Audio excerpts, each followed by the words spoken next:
Hello and welcome to Legal Bites. If you're new here, my name is Alita. I'm a lawyer licensed in California and DC, and on this channel, we explain the law one bite at a time. We don't give legal advice, but we do talk about how the law works and try to look into our crystal ball to see how things might turn out. If you're enjoying this on YouTube, we'd love it if you could like the video, subscribe to the channel, share it with friends, all the great YouTube-y stuff. And if you want to listen while out and about, we're now offering our live streams in podcast form where you can leave a rating and review. Links are in the description below, as well as to our clips channel where you can find some of the best clips taken from our live streams. Otherwise, if you want to catch me elsewhere, you can find me on Twitter, Instagram, and Facebook. And if you want to support the channel, you can do so on Locals, Patreon, or by becoming a YouTube member, or by buying some really awesome Legal Bites merch. Again, all links are in the description below. And with that said, let's get into it.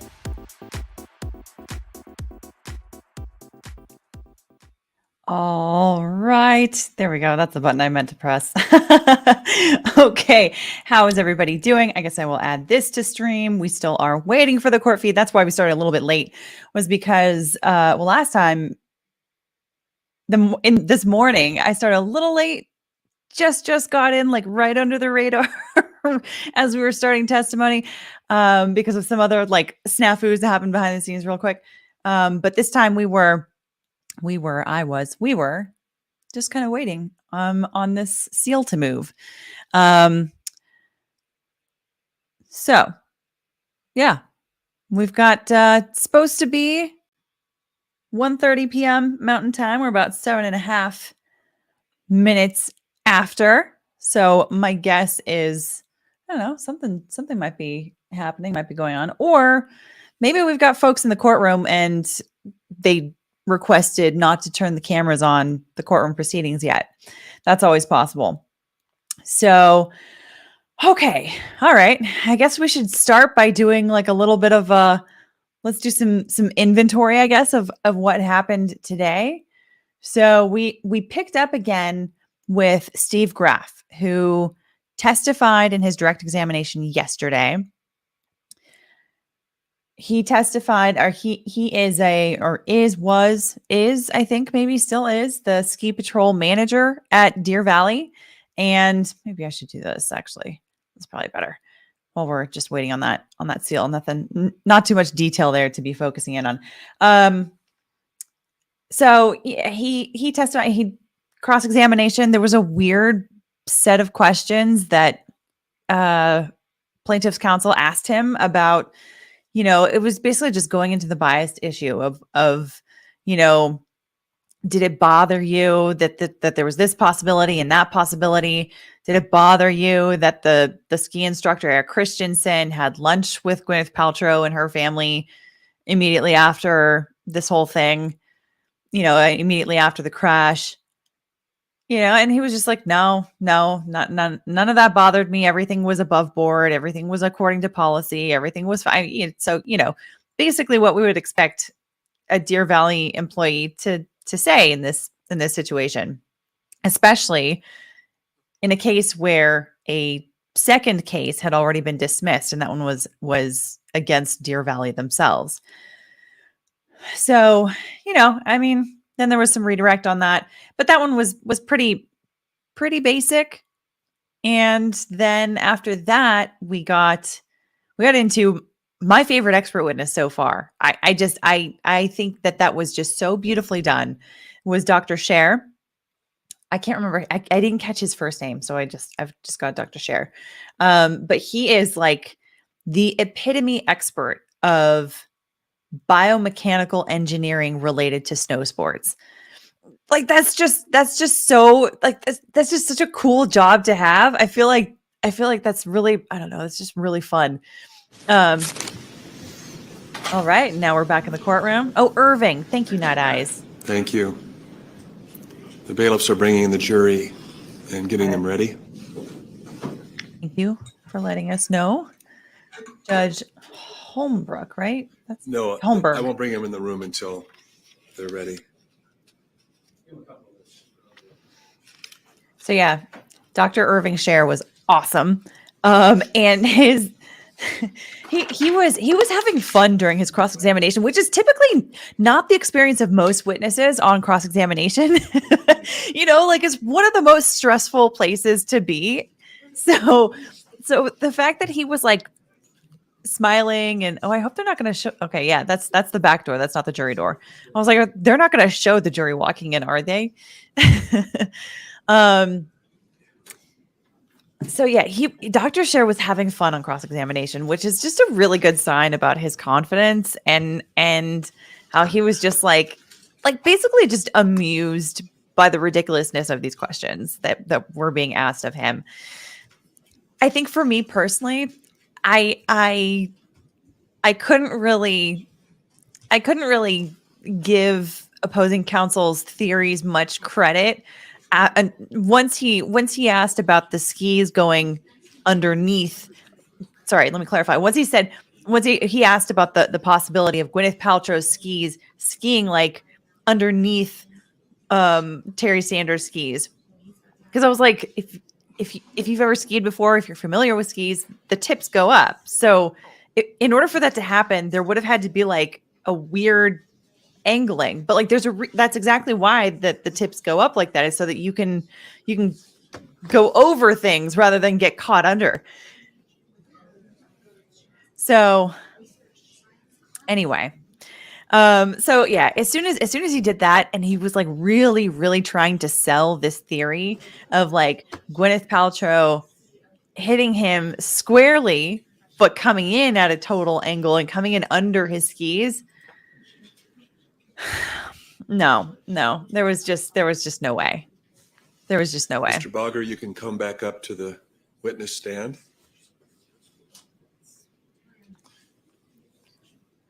And then we had, we're still on Paul Bogger. Okay.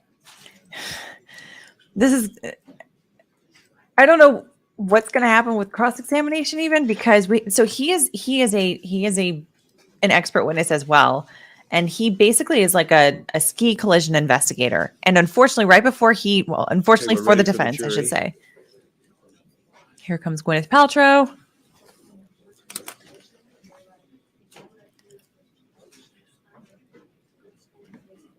And I will say, I haven't yet commented much on courtroom fashion. I commented a lot. I loved talking about it. Amber Heard gave me so much to talk about with her fashion choices. But Gwyneth Paltrow, I've got to say, she's had fantastic taste in courtroom looks here, because she looks very well put together. She doesn't look like a slob. She also looks just everything is very simple. It's not wild. It's not ostentatious. And it's very appropriate for the courtroom. So, I mean, I guess that basically would be about my only comments on it. So, but Paul Bogger, half of his supposed testimony got chopped off right before he got up there to testify. Plaintiff's counsel came up with a motion to limit his testimony because he's an expert, but they wanted to limit his expertise. Mr. Egan, you may continue. Oh, we're continuing with direct. Thank you, Your Honor. Okay, so maybe hopefully over lunch. A few more questions, and over lunch he was able to come up with something else to ask him. First, is it your opinion that both Mr. Sanderson and Ms. Paltrow had the responsibility to exercise reasonable care to avoid a collision with each other on the day of their accident? Yes, that's correct. And you're familiar with Ms. Paltrow's account of that collision, correct? Yes, I am. Have you heard her testimony, in the trial testimony that she gave to this jury? I have. And you also reviewed her deposition? Yes. And if you assume that her account is correct, is it your opinion that she did comply with the standard of care, or the reasonable standard that you just said that was her duty? Yes. And if you assume her account was correct, did Mr. Sanderson comply with that duty? Sanderson. No. I think he said just Sanderson. And why is that? Well, if you assume the facts that we're looking at Ms. Paltrow's version, then you'd have to conclude that at the moment of the collision, she was a skier below and was hit from behind. And that collision, I know I said there were a lot of other factors, but in this case, that seems to be the key factor. And that's where the failure of someone's lookout at the last minute, even if they can be in control the entire time, making great slalom turns, whatever it might be, but you can be a very good skier and you can be skiing in control. But if you have a momentary failure and there's someone below you of your lookout, then you have a collision. And by definition, if you have that collision, that's not in control because you can't stop and or avoid anything below. So by definition, that's skiing out of control, even if it's momentary. Did you review the evidence relating to Deer Valley's paperwork and obtaining of information about this accident? I did. And do you have knowledge of the standards for ski resorts in terms of that kind of a investigation of an accident? Yes. And did Deer Valley comply with that standard? Yes. Based on the facts that they had in front of them, yes. And did you see any evidence of inappropriate documentation? No, what I reviewed looked like it would meet the industry standard of care. It would be very similar to all the ski areas that I visited and know I'm familiar with their record keeping and so forth. These are typical business records kept in the course of business. In your experience, thoroughly investigating over, I think you said 500 ski collisions, do you sometimes conclude that the evidence does not allow you to determine who is at fault? All the time. Yeah. Sometimes you just don't have enough information. Sometimes you have conflicting information and you just, there's plausible versions and you can't know which one's right. And you just have to realize that you're not going to be able to determine fault. So that's common enough. Okay, that's all my questions. Thanks. Thanks. Ms. Van Orman?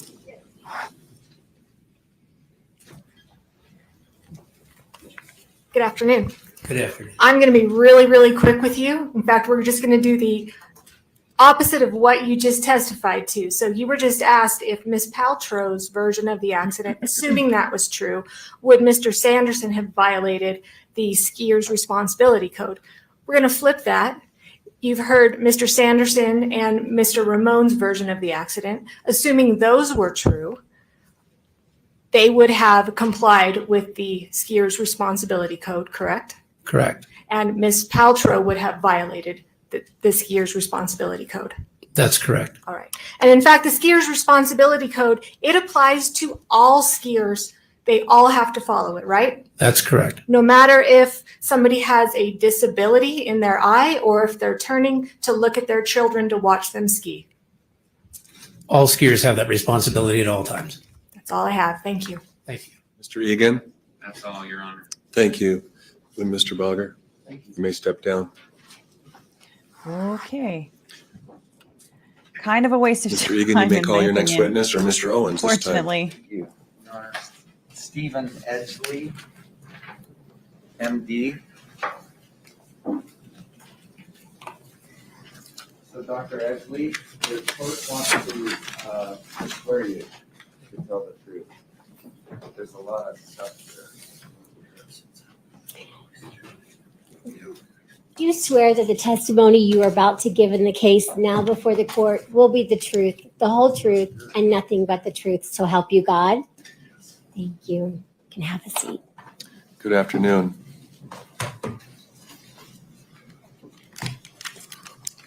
Would you begin by stating your full name and spelling it for the jury?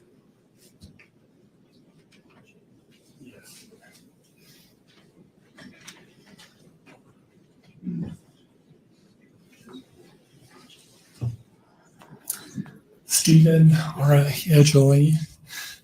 That's a Stevenedgley.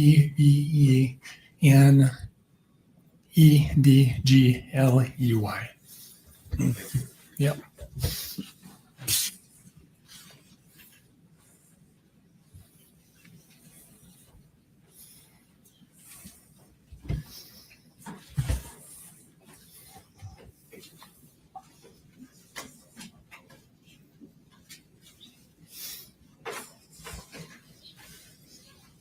Okay, Dr. Edgley, are you employed? Yes, Where are you employed? at the University of Utah. And are you over the acquired brain injury division? Yes, physical medicine and rehab is my specialty, and I'm over that section. How old are you, sir? 49. Okay, and just background, undergraduate degree, where was that? I studied psychology with a pre-med emphasis at BYU. My med school training was in Chicago at Loyola University in Chicago. And I did a 4-year residency in physical medicine and rehab at the University of Utah. And then did you go there? Did you stay at the university? Yes. And have been for how many years? Overall, 20, yes. Okay, and do you hold an endowed chair at the university? I do. Do you teach? Are you a professor there? I do.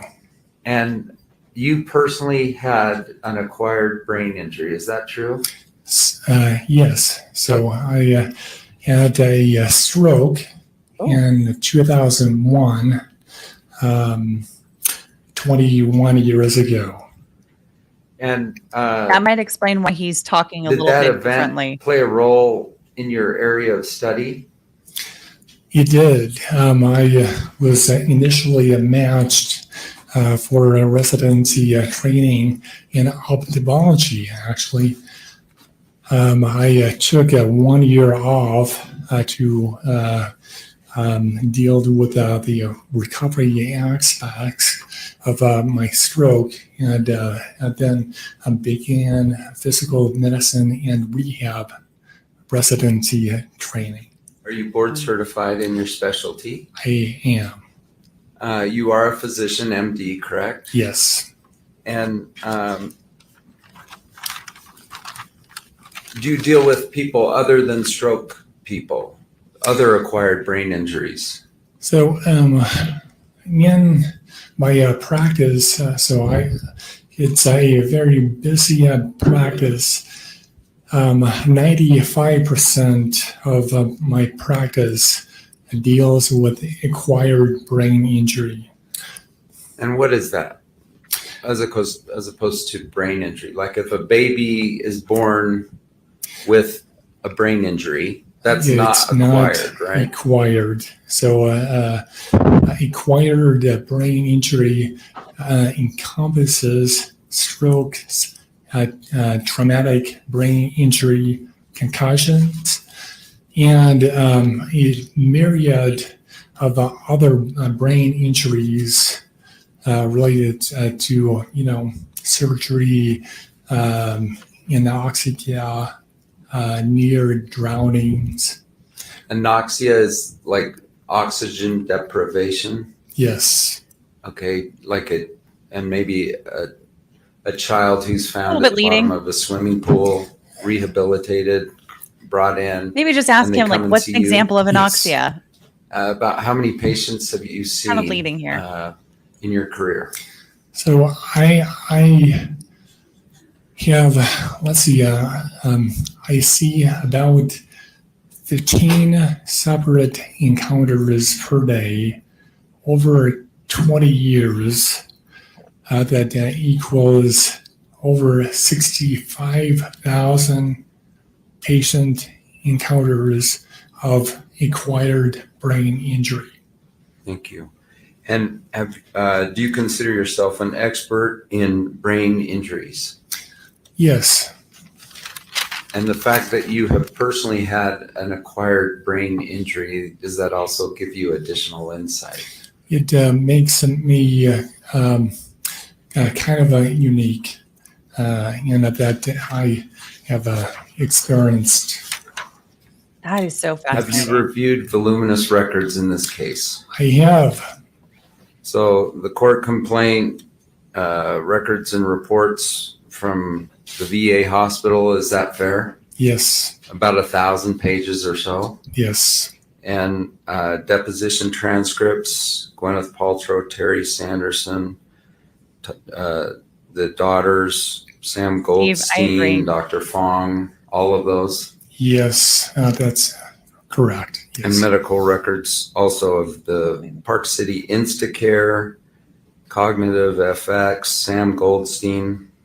Have you reviewed those? Yes. Do you believe that you have the foundation to render expert opinions in this case? I do. It's got all kinds of expertise on strokes. Jeez. The jurors have already heard that the patient, or I should say Mr. Sanderson, has a mild Amen, Ardo. traumatic brain Amen. injury. Do you agree or disagree? I think I have poured over the records. I think it's possible, Okay. but the testimonies are inconclusive.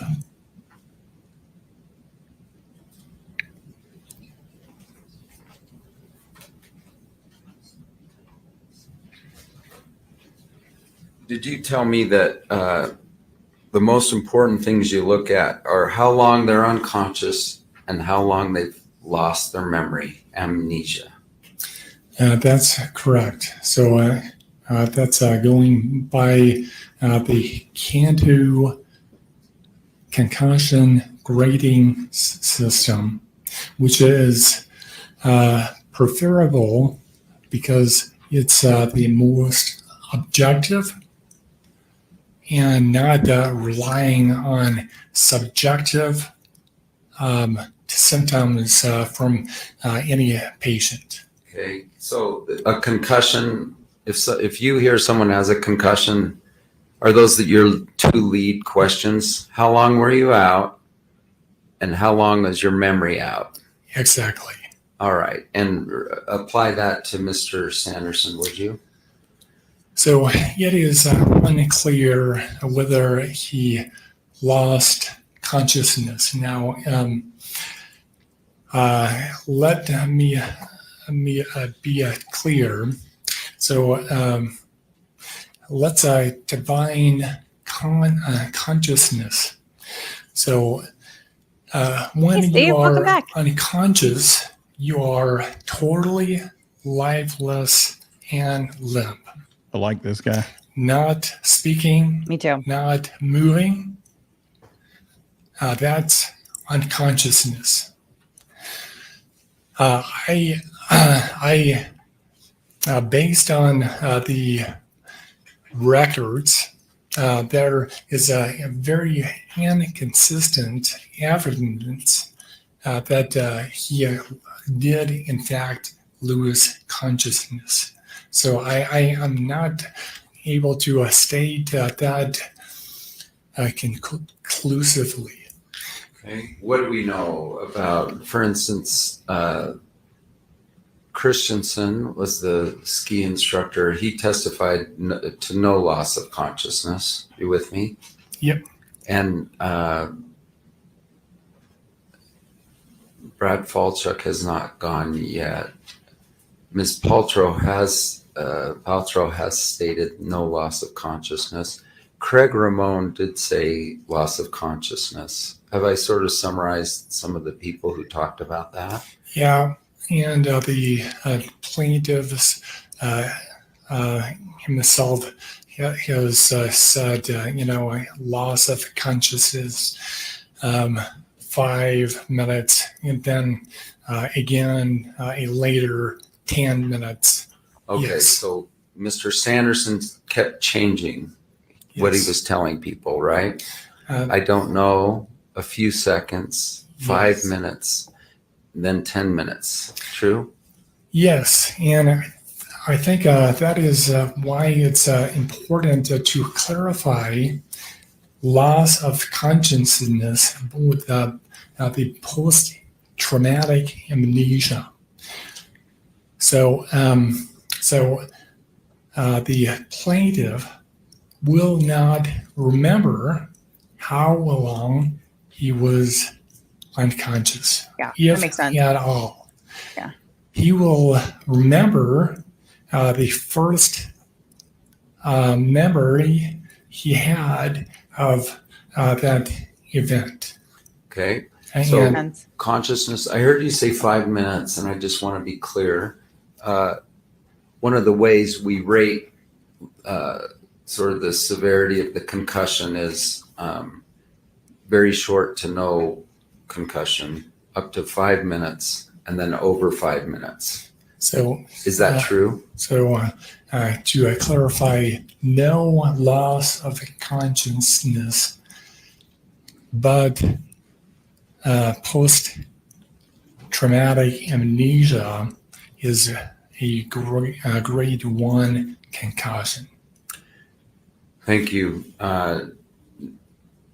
Whitney Smith, I guess, was another provider who said no loss of consciousness. Are you aware of that testimony? I don't recall. Okay, Yes. Whitney was the toboggan person. Yeah, and okay. She asked it. She quizzed them, I guess. But let me move on.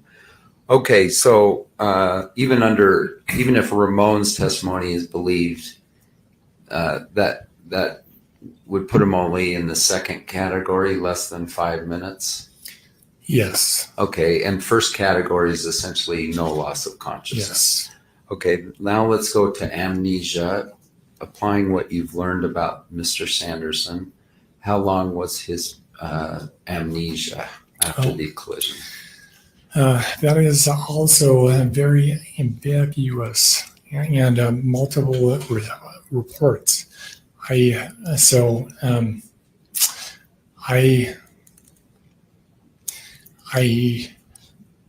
hear and read that he had a conversation with Eric Christiansen, which he does remember, which was traumatic in his opinion. So Sanderson remembers Christensen yelling at him. True? So Is that what you're referring to? yes, that is the allegation. Yes. Okay. And he remembers his friend, Craig Ramon, talking to him. Are you okay? Are you okay? True? Yes. Okay. So what does that tell you about length of amnesia? It was brief, if at all. Okay. So you said the two big things we look at for severity of concussion is how long they're out and how long they can forget things. Yes. And I will add,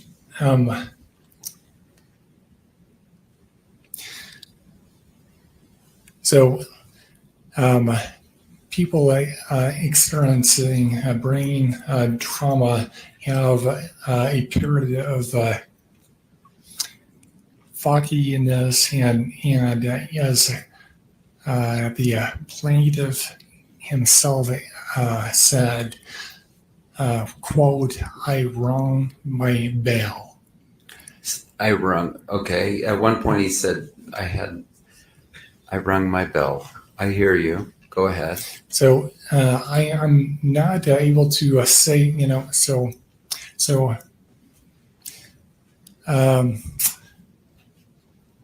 it is probably it is likely that he did have some confusion, but if he had no loss of consciousness and no post-traumatic amnesia, it can't really be called a concussion. All right, fair enough. And confusion, let's just talk about that issue. He has memories at the actual incident site, correct? I suppose. I don't think. Understand an objection, Doctor. That's when you do not answer. Length of period of confusion. Do you remember what he told the toboggan person, Whitney, about whether do you know if what Whitney observed in terms of his confusion level? No. Okay. She wrote alert and oriented ×4 or something. Yeah, more leading. That's in evidence. I'm asking now to comment. You're on still it. leading. You're No foundation. Overruled. If Whitney, the toboggan person, observed no concussion. alert and oriented ×4, are you familiar with that term? Yes. And is it 4 out of 4? Yes. Like 4 is the best score. That's Yeah. cheating. I want to know what that scale means. Please tell me. It's like, where does So, 4 fall on a scale? It's oriented to person, place, situation, and location. Place, time. Time. Yes. I don't know. Okay. Person, place, time, situation. Did you say president or present? No, person. Person. So- Gotcha. So, All right. And the jury's heard on those issues, so that's okay.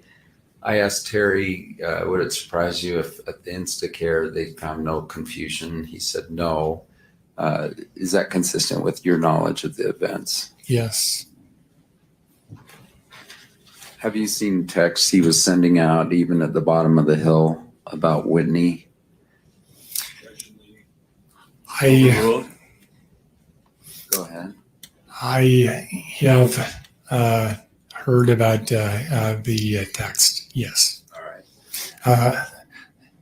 Is it your opinion that if Mr. Sanderson suffered a concussion and it was mild, it was Leading. mild?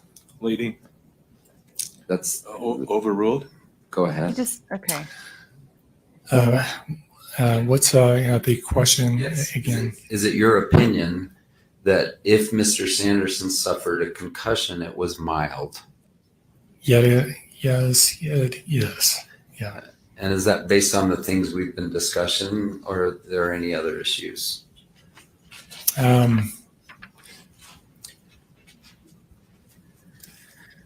Loss of consciousness, amnesia, confusion. Yeah, I mean he's I'm 100% just wondering, leading are there him. other issues we ought to hit before we move on to your next opinion that go to that issue? A helmeted low velocity impact. Also, Low velocity impact, what does that mean? so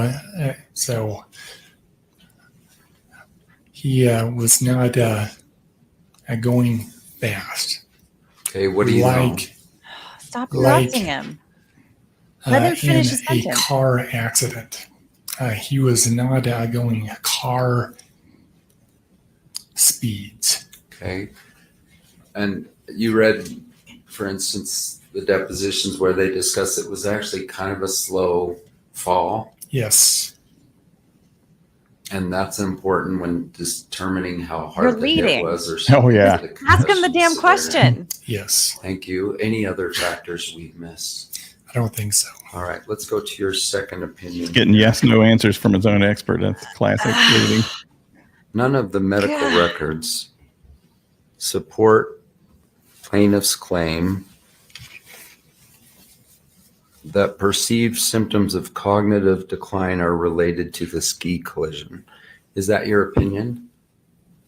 Yes. Maybe I'll It is. flip it around. Comment on his symptoms What percentage of his symptoms that he now complains of are related to the ski collision? I can't really do with that. I think would be better to analyze what he had going on in his brain before and after the collision. Please do that. So the plaintiff, and I'm in no way trying to pick on the plaintiff, but he had a number of brain conditions. He had a stroke, which he lost his eyesight in his right eye. Stroke. Yes. He had evidence of a microvascular disease In his brain? in his brain. And probably most importantly, he had evidence of a hydrocephalus clear back in 2009. And let me talk about the hydrocephalus and Okay, let me make sure we get the whole list, though. These are preceding brain problems from his pre-collision, true? Yeah. Are we showing this, whatever this exhibit is, to the witness and having him read off of that? No. He's not reading off of it, but please turn it around. It's a different topic. Whoops. Janny Wallace, thanks so much for the super chat. Owens doesn't listen to the witness. He seems to focus on leading his witness as a layperson. Well, even if he's a layperson, he can't lead the witness like this. That was not a prop. That was getting ready to show it, but we'll go on. Yeah, okay. Restate. Yes, thank you. Okay, I heard you say, with regard to pre-collision brain problems, that the plaintiff had stroke, microvascular disease, hydrocephalus. Any others? Not that showed up on the MRI of his brain in 2009. He had a history of migraines. Is that something you'd put under that list or not? Yeah. Yes. So, Sustained? Okay. Pardon me? I didn't even Strike. I couldn't hear. Just move okay. to strike the motion answer. granted. I didn't even know what his answer was going to be, by the way. I'm just trying to get this. Oh, that's list bad together. prep work. Must disregard it. Thank You you. should So, always know what if yeah. you think of this is another going to be one we saying ought to before, talk about, before please you tell ask me, a okay? question. Judge, I need to leave because I have no idea what my witness is going to You say. said It's you not a want to good talk argument. about hydrocephalus. Yeah, What is yeah. that word? hydrocephalus is where the ventricles have too much pressure, or a condition called normal pressure hydrocephalus, which is equally kind of devastating. Can you dumb it down for me? Does hydro mean water? Yes, What does cephalus mean? brain, Okay, Yeah. so water on the brain. and then this is very confusing. Normal pressure hydrocephalus is not a normal condition. Is that true? Not at all. Leading overruled? It's. I mean, when I see the word normal in a diagnosis, I think, oh, that's normal.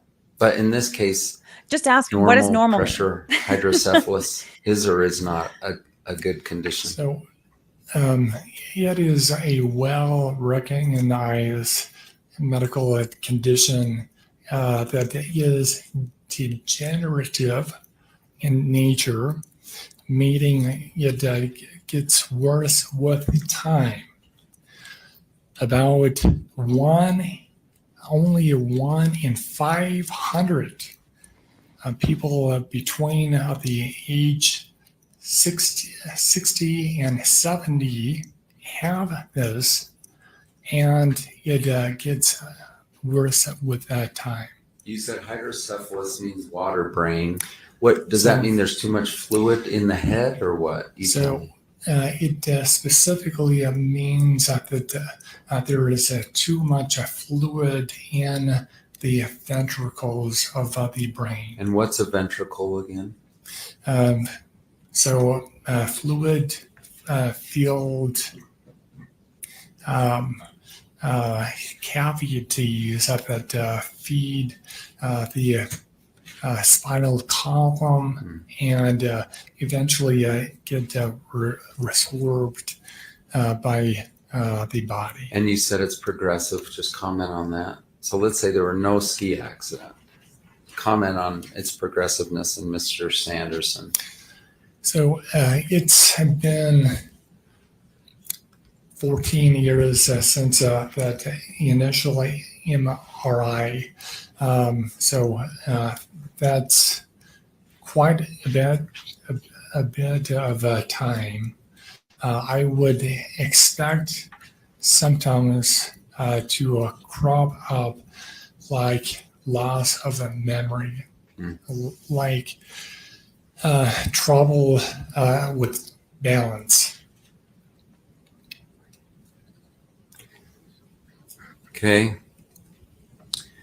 Let's move on to microvascular disease. By the way, I want to know if these things are related. If someone has the hydrocephalus like Mr. Sanderson, does he also have to have microvascular disease? No. All right. And do you believe the microvascular disease caused the stroke? Yes. Okay, so those two things are related. So go ahead. A stroke of the central retinal artery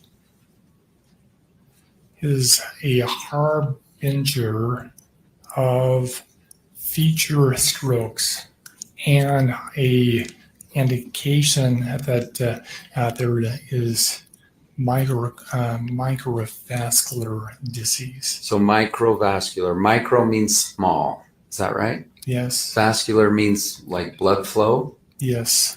All right. So small blood flow. So in lay terms, does that mean the passages of blood flow are narrowed in his brain? Yes. Sustained? I'm trying to get to the most like 8th grade level, which is what I understand. Yeah. So comment on Mr. Sanderson's pre-collision brain as it related to microvascular disease, please. So 2 points. So some microvascular disease can cause very small stroke, which are not able to be detected by scans, MRI, CT. Also, number 2, microvascular disease is a great risk factor for a future stroke. Do you believe this, is this your opinion, all symptoms the plaintiff claims is explained not by the collision, but by his pre-accident conditions? I'm trying to get his opinion out there, Your Honor. You can ask what his opinion is. Yeah, trying to get something out there isn't an exceptional Okay, comment reading. on your opinion on that issue, on the issue of his current claims as it relates to his pre-accident conditions. So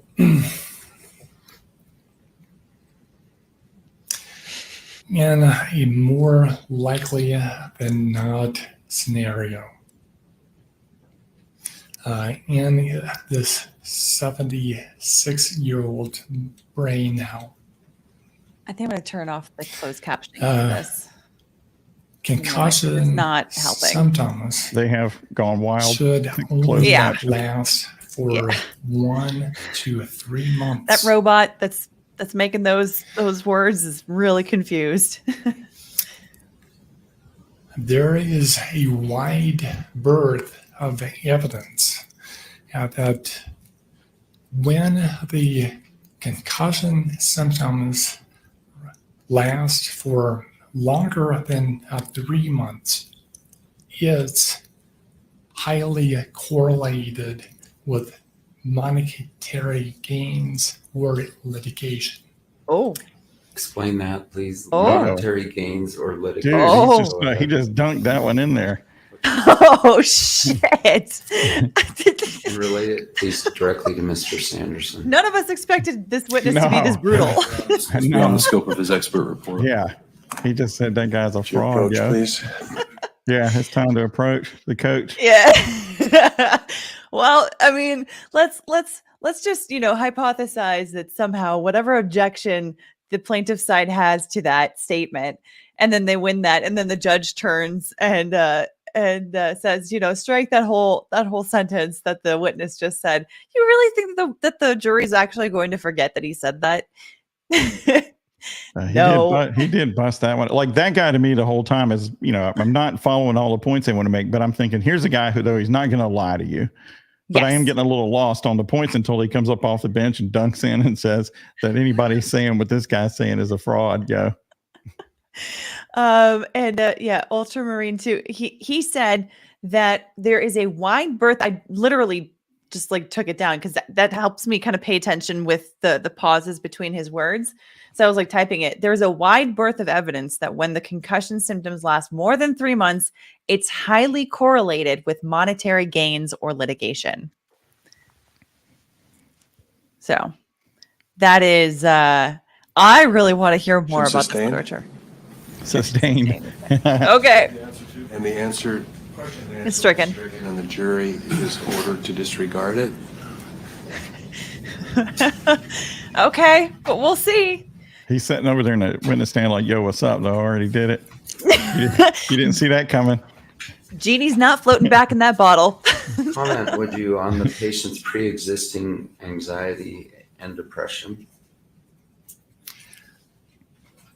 So he has been medicated for a number of years for depression and anxiety. Do you believe those things play a role in his current condition? Absolutely. And just comment on that, would you? So also, when symptoms of concussion last for 3 months or longer, Oh, is he going to say it again? anxiety and depression and other psychiatric conditions are the likely cause of that prolongation. That's what The I was last expecting him sentence. to say the last time that he ended up I missed talking the about last litigation. word, I'm sorry. Prolongation. Prolongation. Yes. Thank you for explaining that. Can you just comment just a little further about that? What do you say it a different way for me, would you? Yeah. So the symptoms of a concussion should last no more than 3 months. When the symptoms of concussion last longer than 3 months, you start looking for, and this is highly correlated with underlying depression, anxiety, and other psychiatric conditions. One thing you noted in your report was plaintiff has a history of seeking medical attention at an abnormal rate, 72 times in 10 years. Is that your opinion? Sustained. Well, comment on how frequently Mr. Sanderson went to his doctors in the 10 years prior to the collision. So I did note that he had an extensive history of seeking care. And what does that tell you? Why is that important? Two things. One, either he has many medical issues before the collision, or he is kind of hyper focused on his symptoms. And that's pre-collision we're talking about? Yes. And then pre-collision,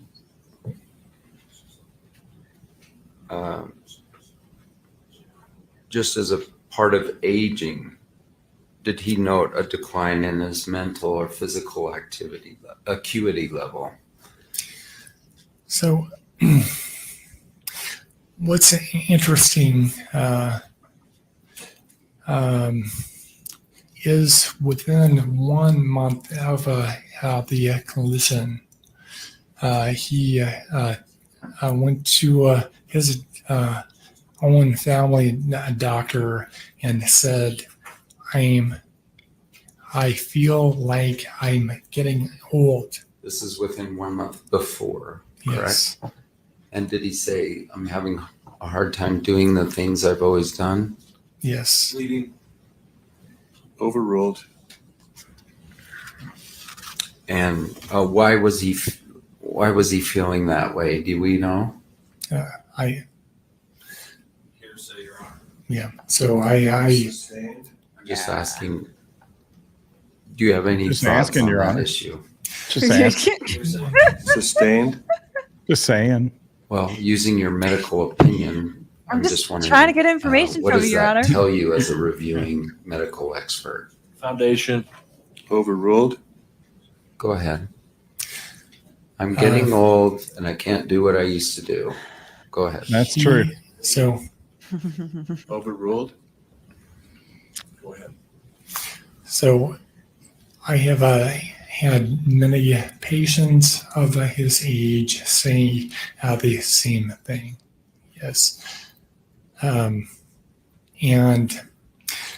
I think it's important to clarify one thing. So the brain is an organ, just like any other organ.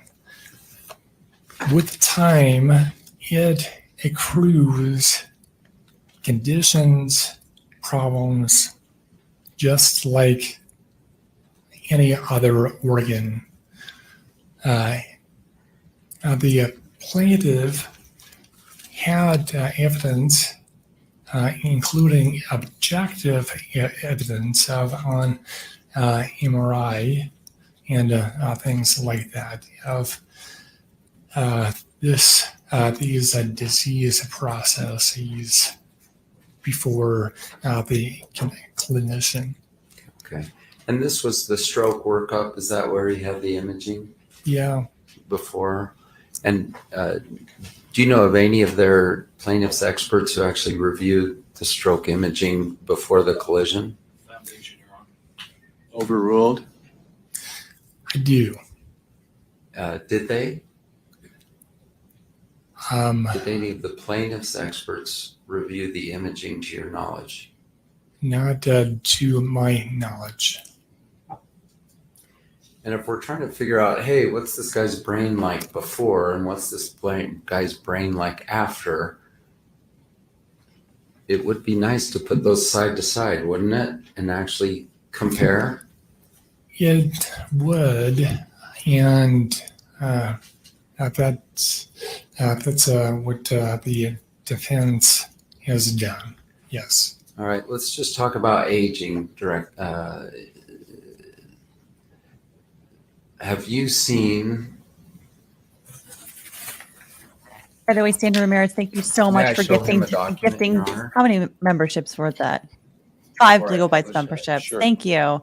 And to everyone that's now a member of Bite Club, welcome. Welcome to Bite Club. Exhibit 103 and 103B.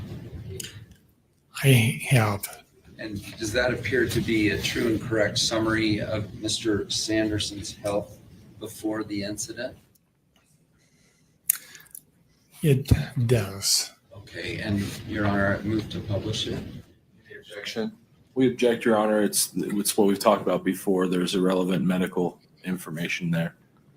I'm about to establish the relevance. If he hasn't established it yet. I'm going to admit 103 and 103B for demonstrative purposes only to allow this witness to illustrate their testimony.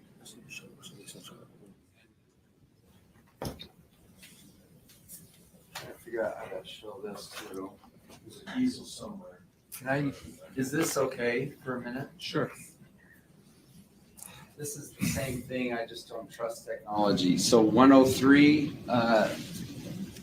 and Doctor, do you have a binder right in front of you? Binder. Yeah. May I approach? Oh, can you see it right here? Yes. Oh, the monitor. It threw us the first week that the monitor wasn't working. Can we do the first third?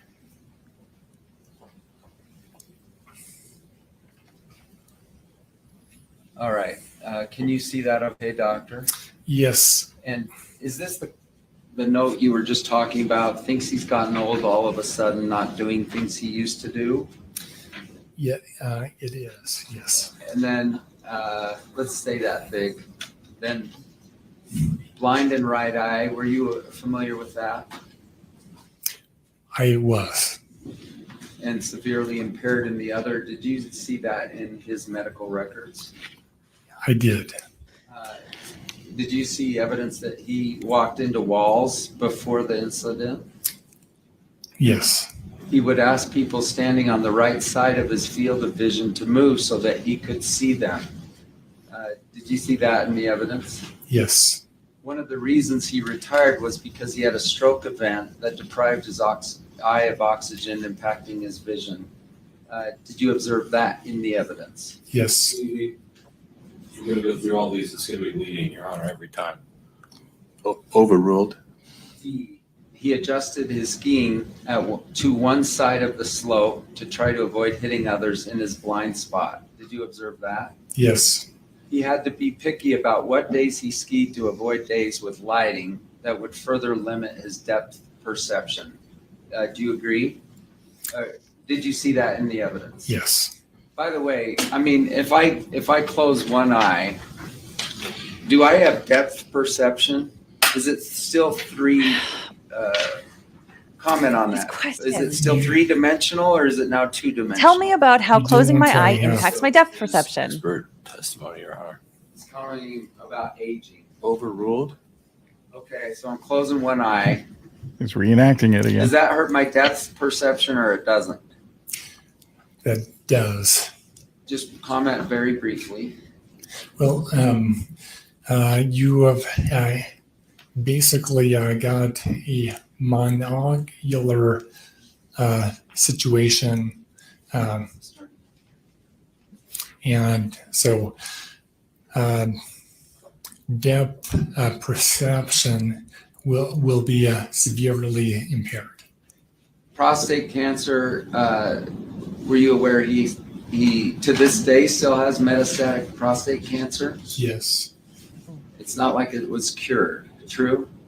Yeah. And he is severely hearing impaired. Did you see that in the record?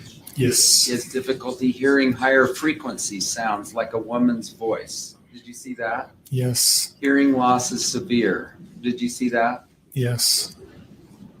Heart palpitations. Did you see reference to that?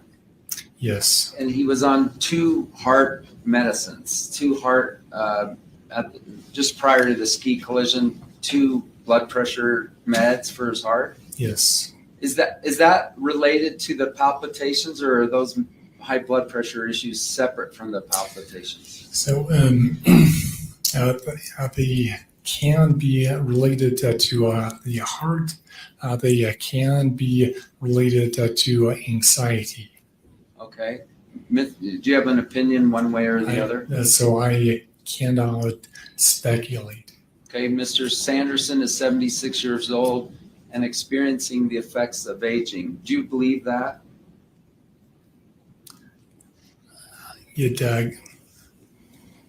We all are.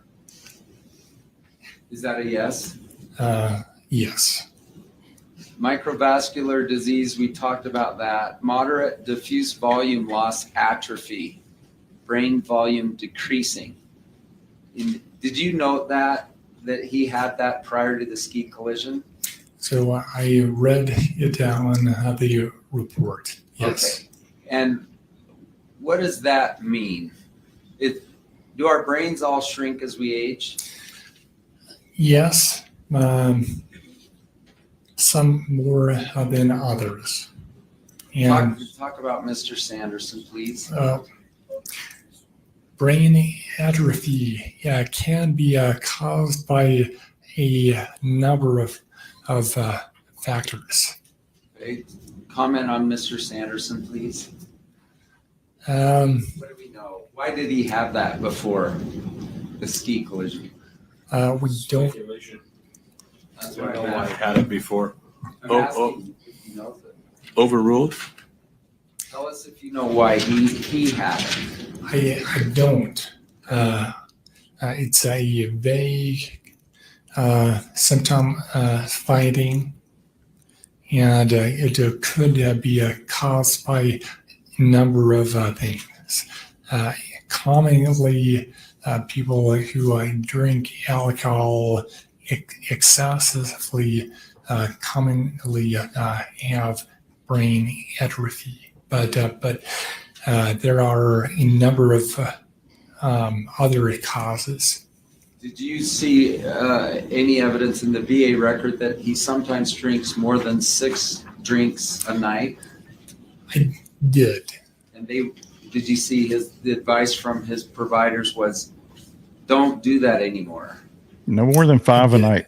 We want you to abstain from alcohol. Yes? Overruled. I did see that. Yes. All right. We're going to move faster here. By the way, it says moderate volume loss. So mild, moderate, severe are those sort of the 3 categories? Yes. And that's referring to the MRI in 2009. Retinal artery occlusion. We talked about that. That's the eye thing. And clotting in arteries delivering blood to brain. Is there anything you want to comment that you haven't talked about on that issue, number 9?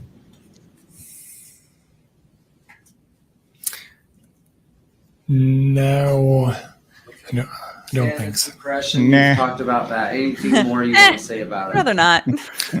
Depression and anxiety. Okay.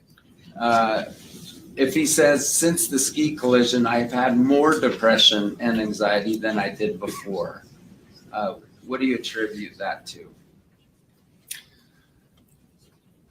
So any symptoms past 3 months, I would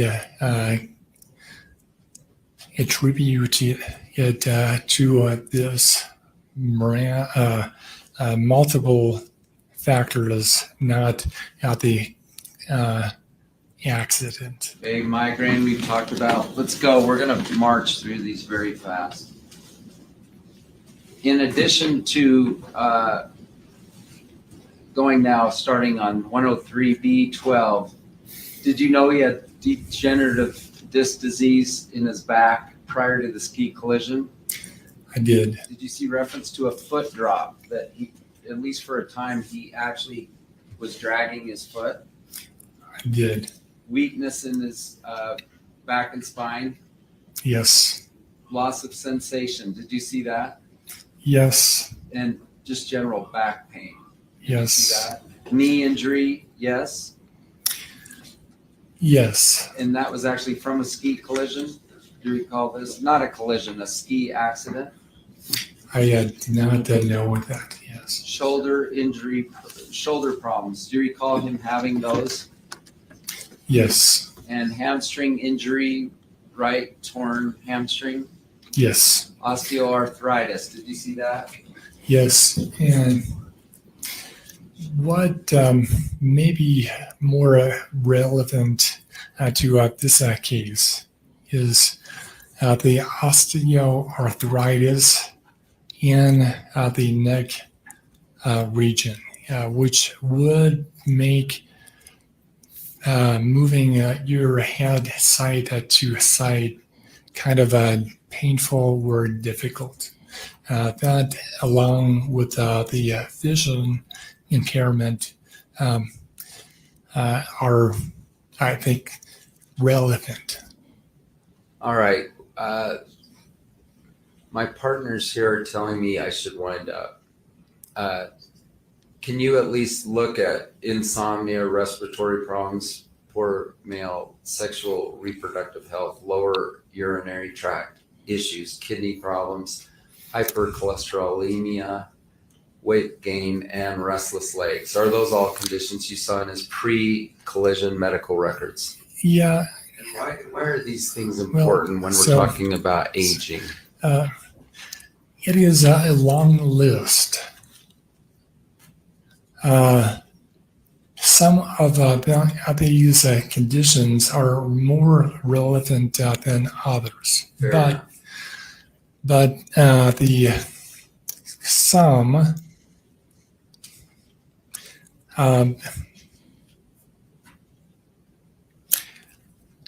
indicates Skipped over that trigger finger on 17. I was interested to hear that. 76. Yeah. How much shooting did this guy do? He's worried about his trigger finger. 76-year-olds. Sometimes I Just have goes to show he was in rough shape. multiple, medical Like a Not just retired John Wick. fingers in his toes. Pre-collision events, right? Pre-collision conditions. By the way, for Yes. folks that And what watch does that Classic tell Trials you with in us on terms of Mondays, his- anybody his spot aging? the Paisley tie here? Like at 69. We got our well, weekly dose of Paisley.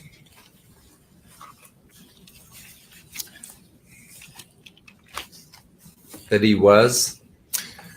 so like I said before, we all are. Aging.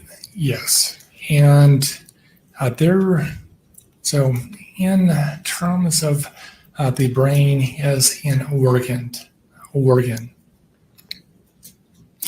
we talk about brain reserve, and we talk about cognitive reserve.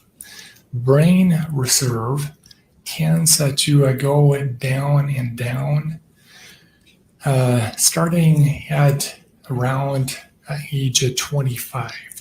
Dang. That's young. It goes down faster with time and aging. Okay.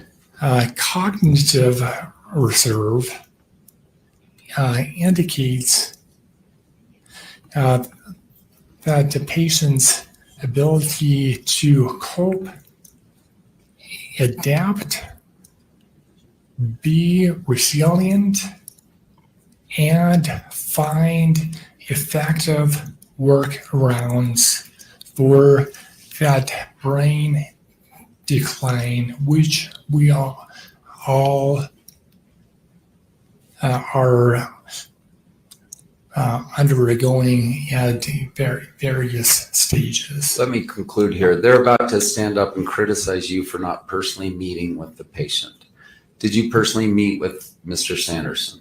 No. And what did his actual treating providers at the University of Utah, or excuse me, the VA, Veterans Administration people, what did they show on all their neuropsych testing? So I did not press to actually meet and examine the plaintiff because I think it would be a kind of a condescending to him and also to me to go over a totally normal physical exam as the medical doctors at the VA had well documented records. And they documented high, average to superior in essentially all categories. Yeah, it's 100% leading. Can you comment on their findings in terms of some kind of That I just gave you the answer graph? for. Yeah, exactly. So I think you're referring to the neuropsych test. Correct. Just give us, and then I'm sitting down, give us a couple, 2 sentences on that, would you? So a neuropsych test is really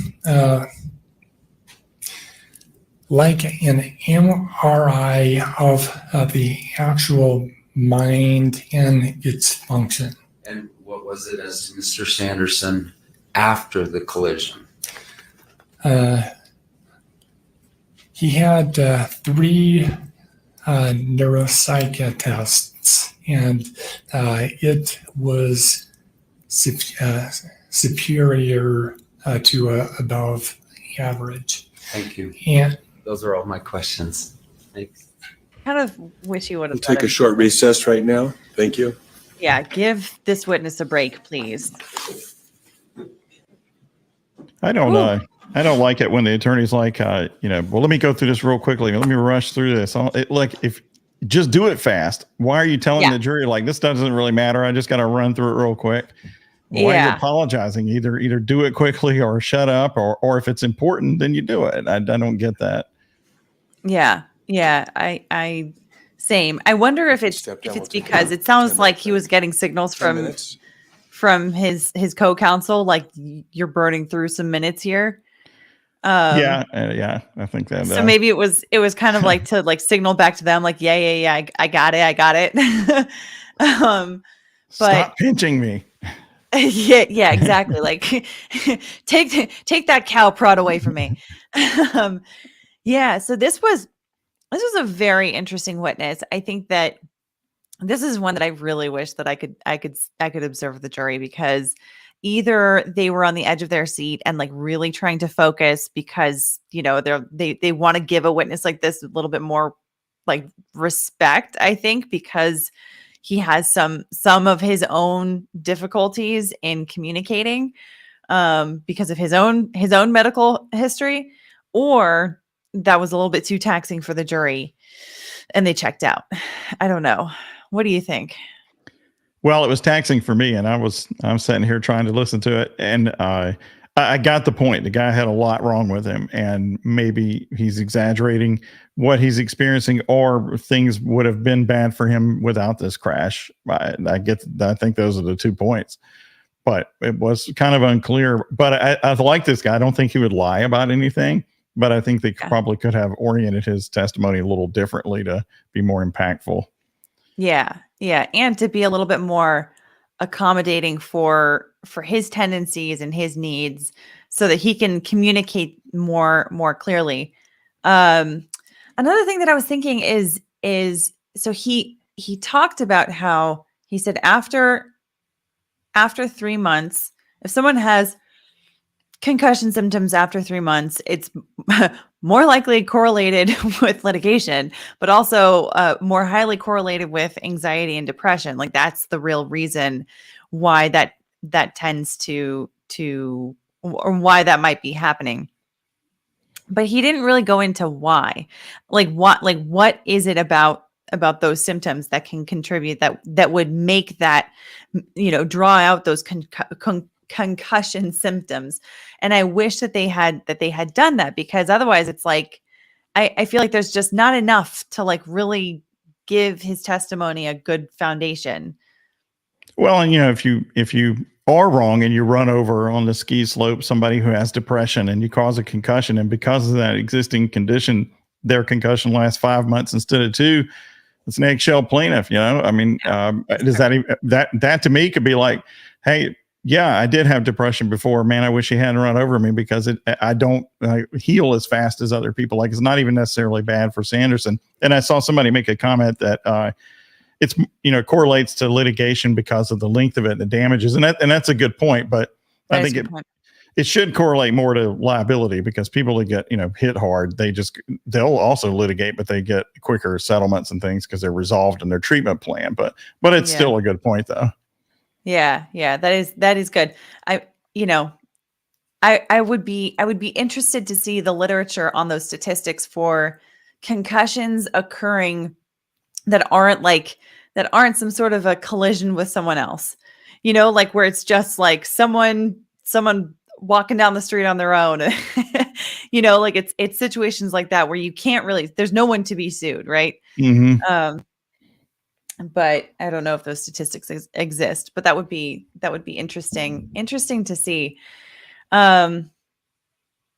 It was interesting just from like kind of what we were talking about earlier before the lunch break. We were talking about Rick Hogue and how this witness here before the end was talking about how you have brain reserve that goes down starting when you're 25.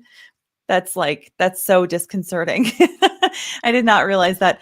But then cognitive reserve indicates that the patient's ability to cope, adapt, and be resilient and find effective workarounds for the brain decline is really interesting. I remember Mrs. Hoglaw saying that Rick was told that he has a very strong cognitive reserve. And so that was one of those, she was like so thrilled to hear that, because she's like, I knew he had a beautiful brain.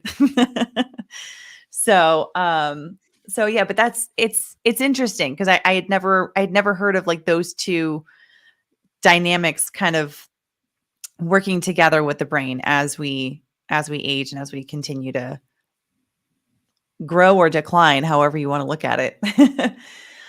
But yeah, I don't know.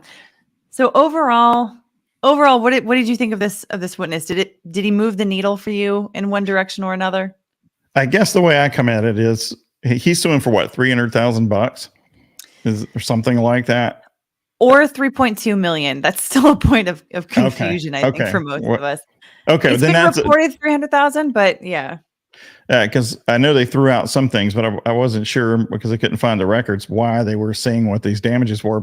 But I guess my point is, is she liable or not? And to me, how bad his damages are, I'm looking at, because I thought he was suing for something that really is insignificant for her level of wealth. So the case comes down to, and not a whole lot of money between these two people, not like $100 million or whatever in the debt thing. So, so the damages testimony, if it shows he's an exaggerator and he's lying about his symptoms, then I'm going to think he may have lied about the cause of the accident too. So I'm looking to connect those two. And if he's telling the truth about how bad he was hurt and things, maybe he's also telling the truth, at least as he sees it, about how the accident occurs. So I'm looking more to the initial issue, because I don't know anything about it. Whose fault was it?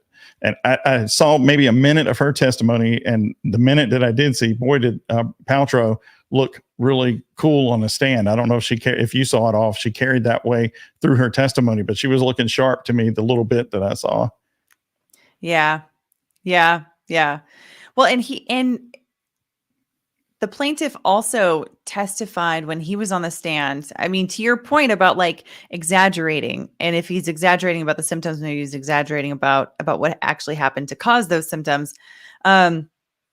When he was on the stand during his cross-examination part 1 to be continued, he did admit that he has at times exaggerated his symptoms to a doctor for attention. So that's that was such a crazy admission. I don't know. I mean, the only way that they can really get a plaintiff to admit that on the stand is if he previously said that at the deposition. I mean, there's no way. So I was a little bit floored by that response. But that would seem to fit with the idea that like he has in the past exaggerated to doctors so that he could get attention for doctors. I don't know exactly. They didn't go into like what kind of attention. Like, were you just a lonely person and you were like, you were just looking for sympathy? Like what's behind that? What's going on there? But I mean, it was his cross-examination. So I understand why they didn't dig in too much. But that kind of connects with this testimony where the doctor was talking about how he went to see the doctor so much before the accident. Like, I think like 7 times per year or something like that. I can't remember exactly what it was, but he said that there was something kind of off about that, because either he had some illnesses that he was dealing with, or he called it hyper focused on his health. But then they did list like 28 top reasons why he's in terrible shape. You know, his trigger finger, his foot hurts, his head's got water on it, his back's terrible. I mean, they listed all these things, and I'm starting to think, well, 7 times a year to a doctor is maybe not so bad if you're as beat down as this dude is. Mm-hmm. Yeah. Yeah. I also would like to hear, like, if the plaintiff's side has it, I want to hear clarification about his eyesight, because I mean, he had that blood clot in his right eye, and this witness called it a stroke. Other expert witnesses have called it not a stroke. It has another name, and folks in the chat mentioned it earlier. I can't remember what it was. Maybe someone will say it in the chat here. But occlusion, that's what it was called. It was like a vascular occlusion in his eye. So with that, he's had some vision problems, but you know, what exactly does that mean? Does that mean that he's entirely blind in his right eye, or is it foggy, or is it like, what does that really look like from his perspective? And so how reasonable is it for someone with that kind of medical situation to be doing things that are inherently risky, like going skiing? Especially when part of that is dodging other people, either because they're coming towards you or you're going toward them. I don't know about his judgment on that one. I know I'm not going to do it because I would be terrible at it. Yeah, and all the bad things they listed would probably happen. But yeah, this dude had a bad back, and his foot was wrong. Trigger finger's terrible. His head could freeze over. He has all these terrible things that happened to him on the ski slope, and there he's going down the slope. Yeah, and they love pointing to that prior knee injury too, because they're like, oh, that's when you had a ski accident before, right? So, you know, it's just to show the jury, like, hey, this guy's actually been in a ski accident before. So, you know, maybe he's just clumsy, maybe he's reckless. I don't know, but it seems like this seems to follow this guy, is like this kind of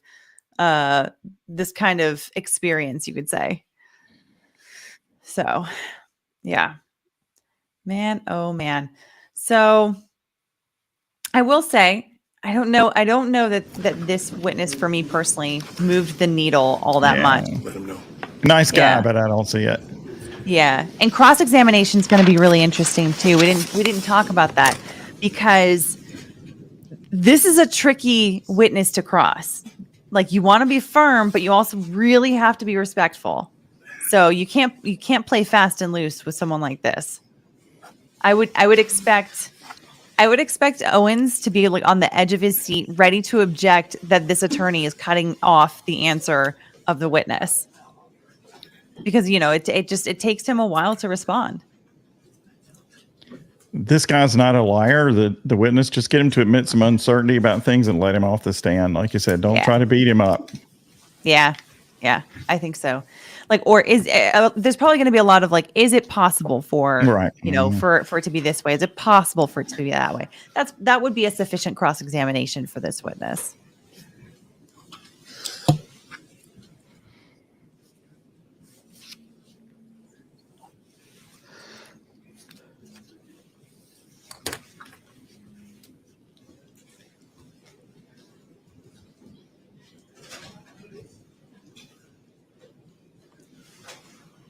But I do wish that it was James Egan that had done the direct for this witness.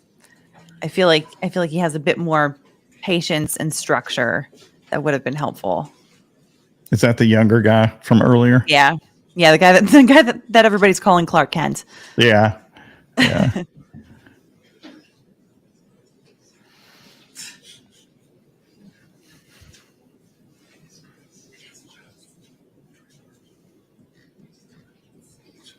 All right.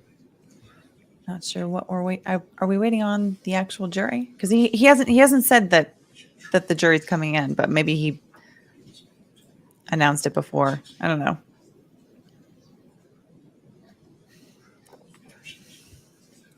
Sandra Ramirez, thanks so much for the super chats. Says I think Egan would have been a better choice for the doctor. I think so. I think so too. Oh, and here's also a question from earlier. Girl Scout says, Alita, how did the attorneys go about finding expert witnesses? Do they specifically look for an expert witness with a brain injury? I mean, usually you go through your network. That's been my experience in litigation is, I mean, you go through other attorneys that are in your firm or that you have worked with in the past that you kind of talk to from time to time, other people that are usually on your side of the ledger, whether you're a plaintiff's attorney or a defense attorney. You know, like you have other like lawyers at different firms that you network with, asking if they have any good experts for a particular type of case, and you kind of build up a Rolodex over time. So this one, I don't know if they specifically. Stop at the door. Go ahead, Mr. Owens. So after this witness, there are 3 witnesses who haven't been able to testify, and so they're going to testify by deposition. Oof. Are they ready to go on Carrie Oaks? Because we withdrew that one, but we want to know, are they ready to go? Be ready. And Yes. and are you reading our parts too? I don't know what your parts are, but. We handed them. Yeah, we got them about 15 minutes ago. Right. It's just a matter of reading them though. I just need to know because otherwise. We wanted to play video of ours. But, you know, if the court wants us to read them, we'll read them. Your Honor, we can't, Dr. Fong's video, as you know, took quite a while. We don't have that time if they want to call Carrie Oaks and rest. So. Our video is 15 minutes. No, but we're entitled to our talking too. So can we do it on paper, Your Honor? What was the last question? I didn't Can hear. we just do it all on paper, the reading back and forth? We don't have time to review their Mr. video. Sykes, are you fine with reading the deposition? Oh no, that's even worse. Oh yeah, this Actually, is terrible. Kristen Van Orman Oh, is talking God. with James right now about it. Right, but we're talking about like, we're going live here. Right. This is And double we've handed death this by to us, depo. 15 minutes ago. We gave them our part a couple hours ago. We'd Well, like to. James is right here. I don't know who. Well, did you talk to Kristen? I did not, but as I understand, Kristen is We're- amenable to reading it. We're Is trying to that get correct? Dr. Bain. We're going to, They- we'll go along with that if we can get Dr. Bain, but I'm not sure we can even get Dr. Bain except Get for Kristen in here, would you? 2:00 for sure tomorrow afternoon. All right. Well, let's finish with this witness, and in the meantime, maybe it'll sort itself out. If not, I'll have to make a decision. I'm trying to contact Dr. Bain right now. Okay. Let's have the jury come in. Wow, they want to Right. do a script read through of the depositions. God, that is so awful. Oh yeah. I'm so not looking forward to that. I mean, who's going to do the dramatic reading? I mean, how are you not going to put people to sleep? Videotape depots are bad enough. Well, and that's the thing. Judges don't want a dramatic reading, right? Right. I've been the person reading the transcript into the record at trial before, And literally when I read the first line, which is when the witness answered what his name was, I got that far and the judge was like, okay, I need to stop you because I need to make sure that you are being neutral in your reading. And I'm like, what? I'm not paid to be neutral, bro. Dr. Edgley, thank you for being with us today. And you've overcome a great deal to be able to be so accomplished. And we I'm going to turn off appreciate closed that. captioning again. I'm going to go through a few questions pretty quickly, and I just ask if you wouldn't mind answering them yes or no, because they should be yes or no questions, and I think we can move this process along. Is it true, or is it the case that you're paid $500 an hour for records review and $700 an hour to be here? Money question. I believe you have that information, and that is correct. There is an opportunity cost by my not being at my regular practice. I'm not here for money. I get paid to offset the opportunity cost by my not being at my regular clinical practice. I mean, makes So sense. that is yes, though those numbers are correct. Yes. Okay, thank you. And is it true that, and A good as justification, I think. defense counsel Yeah. pointed out, you did not ever meet with or see Terry Sanderson, correct? Yes. So you were paid to review records and do sort of a forensic records analysis, correct? Yes. We went over what you had reviewed in preparation to give and offer your opinions, and I didn't see that you ever reviewed the records of Dr. Boehm. Is that correct? I don't think they were ever given that to me. So that is correct. You did not review that. I don't think so. Okay. What about the records of Dr. Wendell Gibby? Yes. You did review them, or Yes. you did not? I did review the deposition of Dr. Gibby. Okay. That was not on the list of things that you said you relied on for your opinion. Are you aware of that? No, I was not. Okay. So is it your position that you did rely on some of Dr. Gibby's records to formulate the opinions you've offered so far? So I did rely on the opinions of Dr. Gibby. Yes. Okay. And I did also not see that you ever reviewed the deposition of Whitney Smith, the EMT that we've heard from in this case. Is that correct? I think that's correct. Nor did I see that you reviewed the deposition of Carlene Davidson. Is that correct? Who is she? She's the plaintiff's former girlfriend that's offered testimony in this case.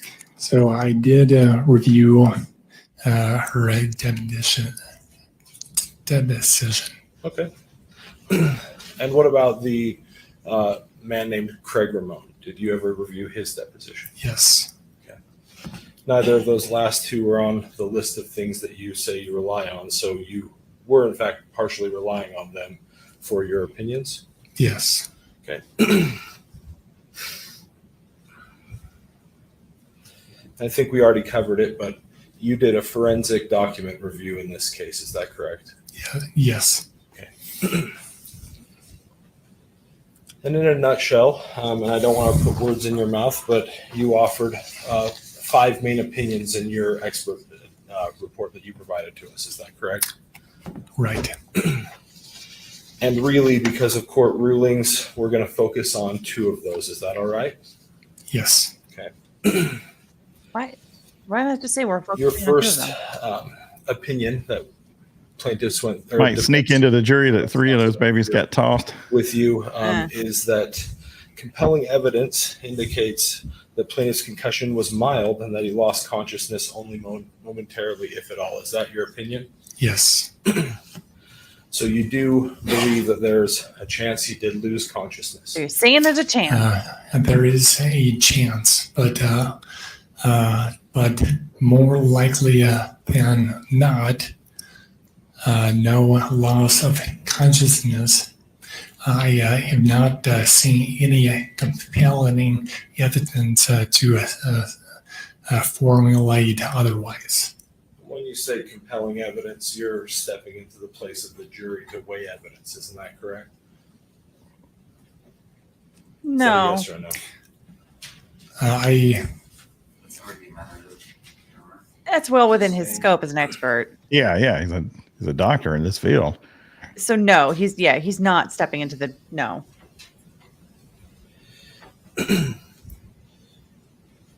When you weigh the number one opinion that you have that you've offered in this case, and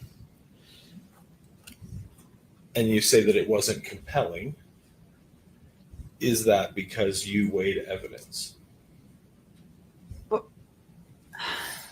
The way that an expert does, yeah. I read, poured over many reports, many which were All expert opinions are based on evidence, or they wouldn't be relevant. It should be, right? and I'm left to wonder, did he actually lose consciousness or not? I don't know. I would say more likely than not, the answer is no. Okay. And for the reasons that you gave when defense attorneys were asking you questions, that's why you say that it was more likely than not that he did not lose consciousness. Yes. Okay. Do you need to have a loss of consciousness in order to sustain a concussion? No. And is there dispute among your peers and those of your specialty into the actual definition of what unconscious means? I don't think so. So all of those that are in your specialty would say that a loss of consciousness involves, I don't want to put words in your mouth, but lifeless and limp is the way you put it. Is that correct? Yes. So if we've heard testimony before this that you can be unconscious or have a loss of consciousness but still be somewhat awake, just disoriented or not alert, that's not correct. That's disorientation, not loss of Whoa. consciousness. Okay. Yeah. He's firm.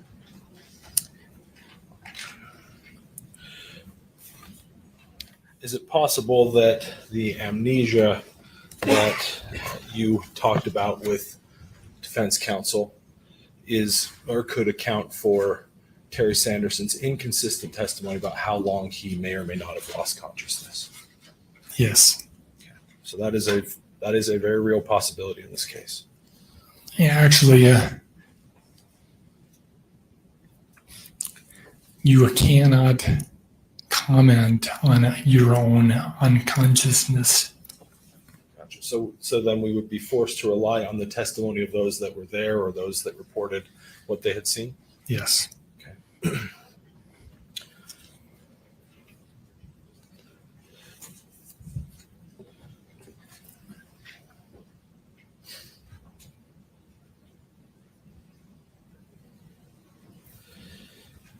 We've heard some testimony earlier about a triggering event. Are you aware of things that could be considered a triggering event? The concept, yes. Okay. Is Alzheimer's disease caused by a triggering event typically? No. Okay. Is dementia caused by a triggering event? No. Okay.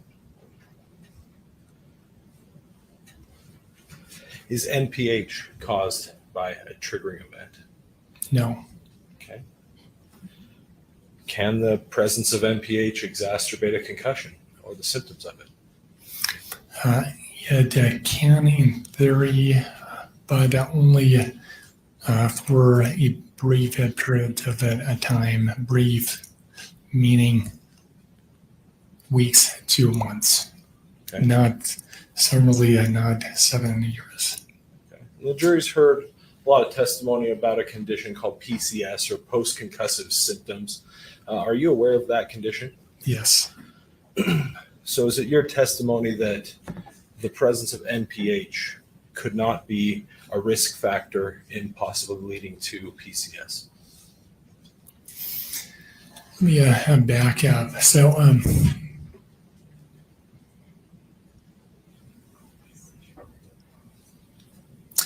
you should be aware, if you're not already, that the DSM-5, which is the list of psychiatric conditions,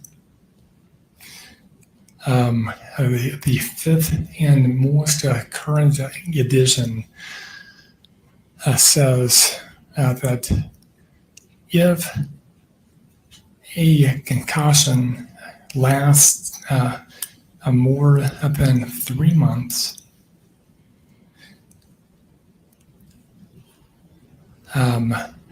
look for other causes, and I believe that they have totally eliminated PCS from their diagnostic menu. Huh. So, and I don't want to misstate the answer you just gave, Interesting. but is it your opinion then that PCS and NPH are not related at all then?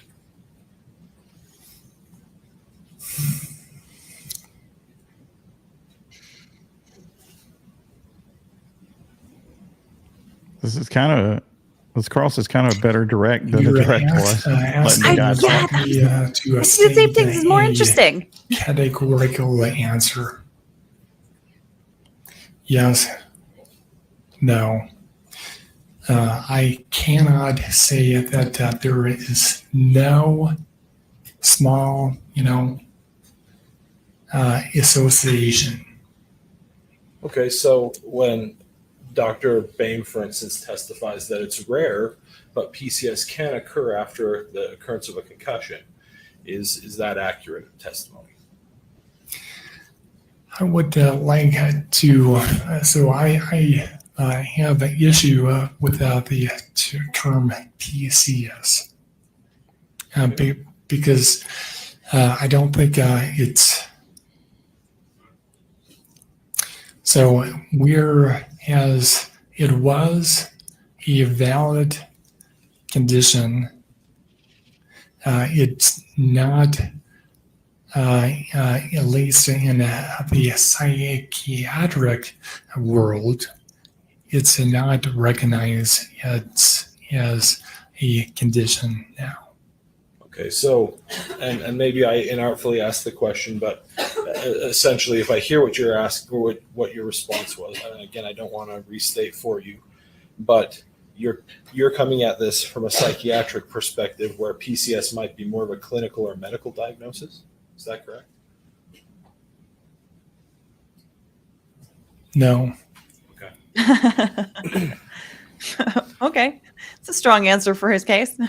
Can anxiety and depression be risk factors for possibly having PCS? Again, I take issue with the term PCS, post-concussion syndrome. Okay, what about, and I think we're talking about the same things, but I believe I'm talking about post-concussion symptoms. And I don't know that they refer to it as syndrome anymore. Is that correct? Yes. Okay. So if you want to talk about post-concussion symptoms, we can have a dialogue. Yes. Okay. And maybe that's my fault for misstating it before. I'll ask you the same question then. Can NPH be a risk factor for post-concussive symptoms? So NPH is a chronic degenerative disease that is likely exacerbated by a number of things. The immediate aftermath of concussion being one of them. But more likely, much more likely than not, the concussion symptoms would have long, years ago gone away. And what we're left with is a brain that has NPH, microvascular disease, history of stroke, and is 76. Okay. And you said a history of stroke. I want to make sure the jury's clear. Mr. Sanderson had a stroke-like event in his eye. Is that what you're referring to when you say stroke? Let me be clear to the jury. So the American Stroke and Heart Association considers a retinal artery occlusion as a stroke event. Yes, not a stroke-like event, a stroke. Okay, but there's no scans, and you've poured over many in this case, that show any sort of brain bleed or any issues besides the NPH and other issues that we've talked about that would be related to that stroke event. Is that correct? Yes.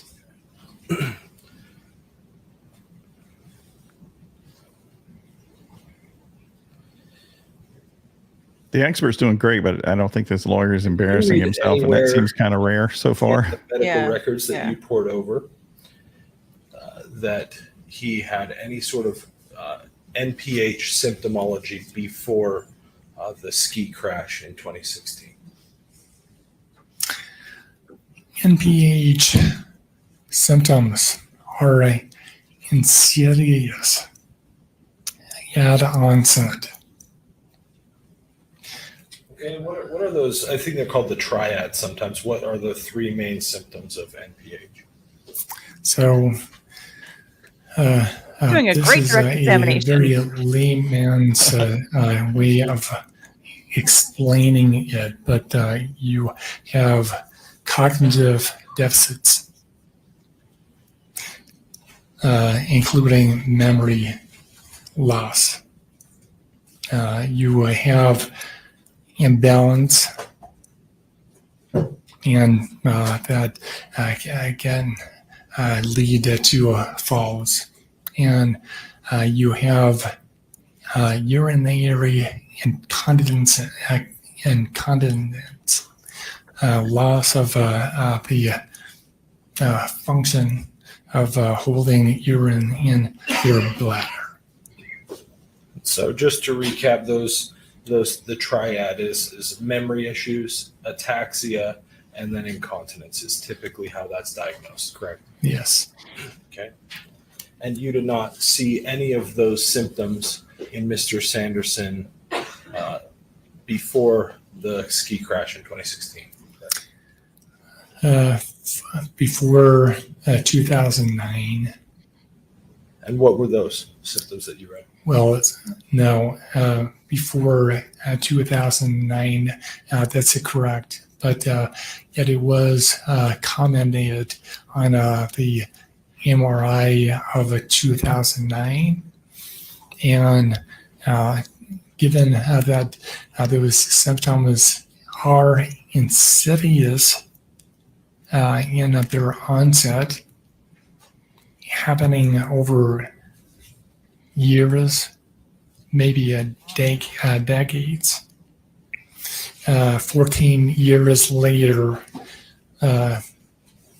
I'm not at all surprised to find the plaintiff experiencing memory and loss of balance issues. Okay.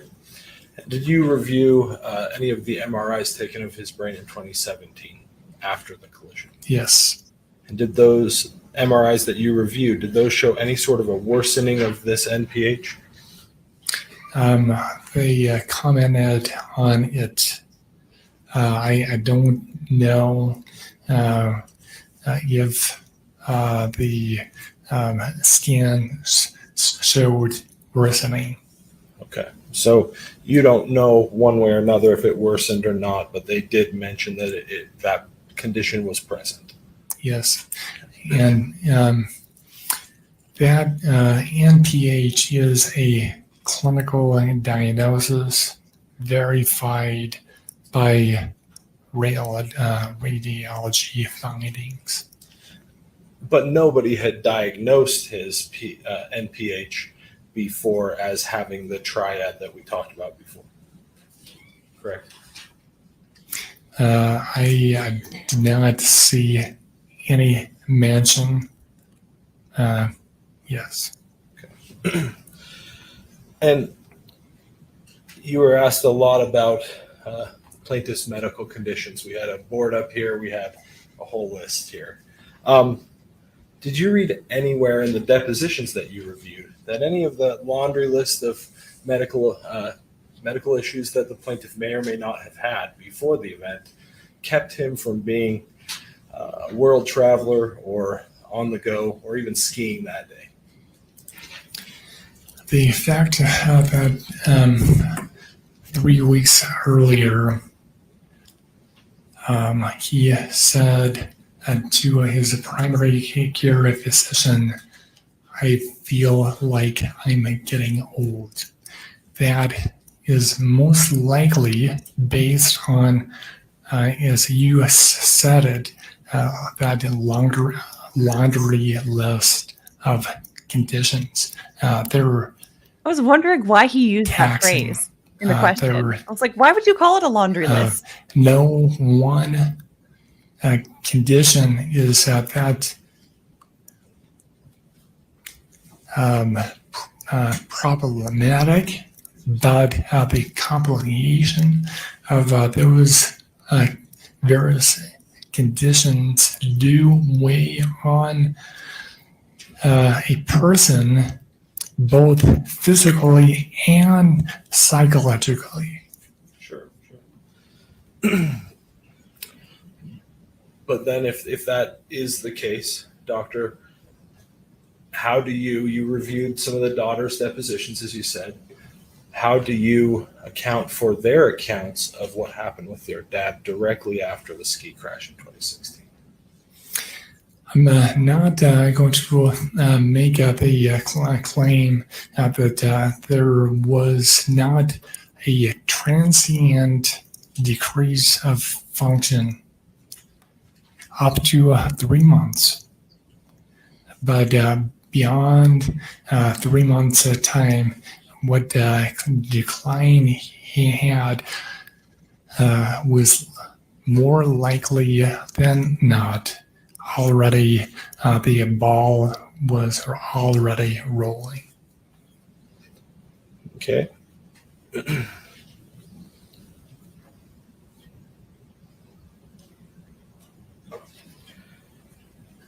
You testified earlier that you've been an expert in many cases that have gone into litigation. Do you remember when you testified of that? Yes.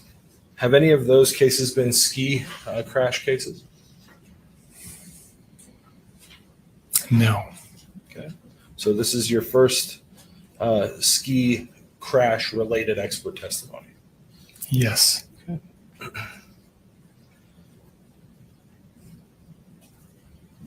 Do you know what confabulation is? Yes.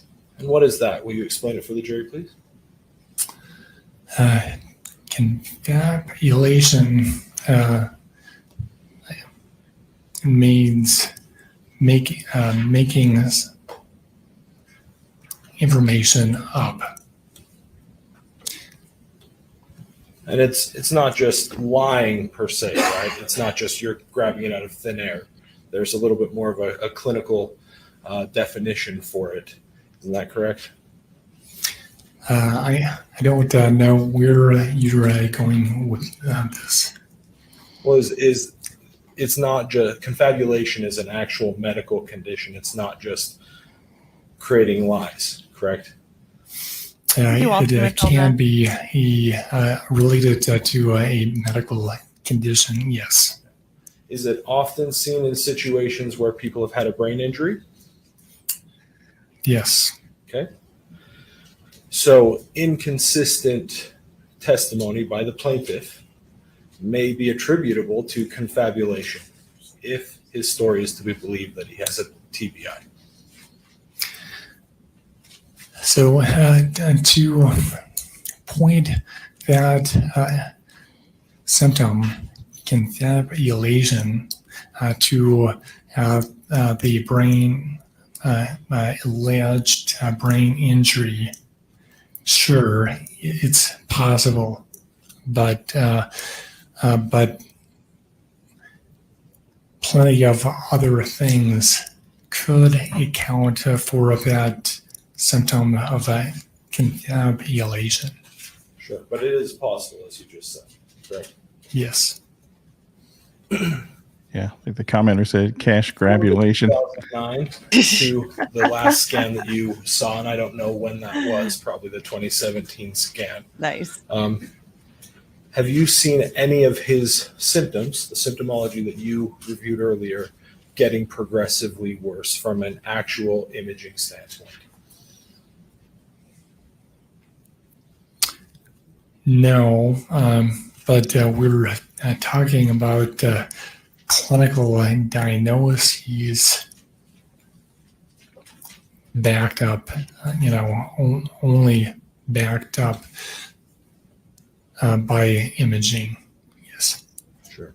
But there's no physical, you can't point to any scans that say this is different than it was in those early scans in 2009. Nor would I necessarily expect to. Answer.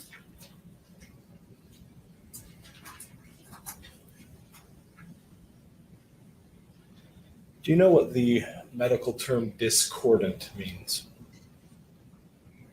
Yeah. Okay.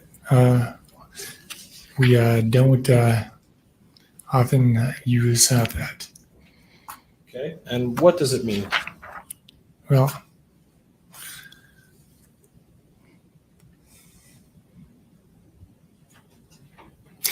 it means loosely that things that don't make sense and don't add up.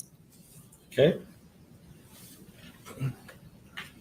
You've been asked a lot about Mr. Sanderson's medical records and radiology reports that you reviewed.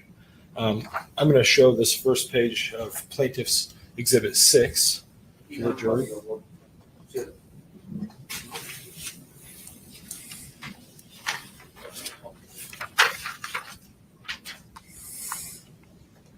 you see this radiology report right here? Yes. Okay. I'm going to zoom in here for all of us, and I've moved up to avoid the address on the bottom. Sorry about that. You want a Sharpie? We'll just go.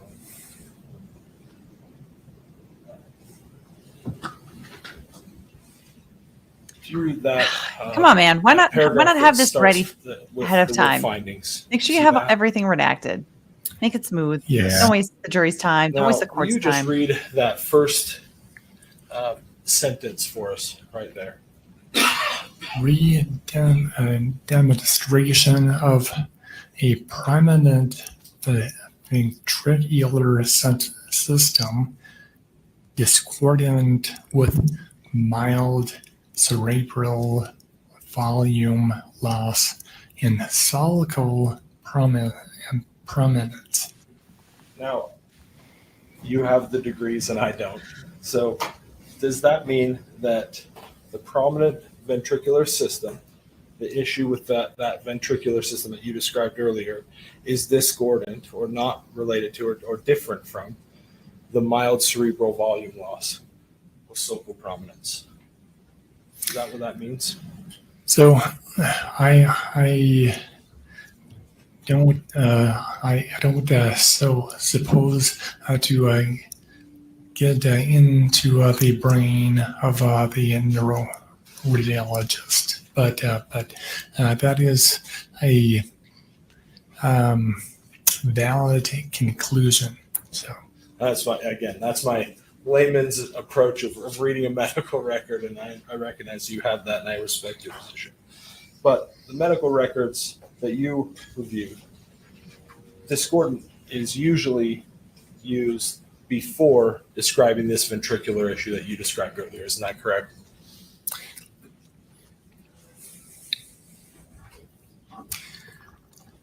I think we were talking about two separate things: the enlarged ventricles, and as a separate issue, the mild cerebral volume loss.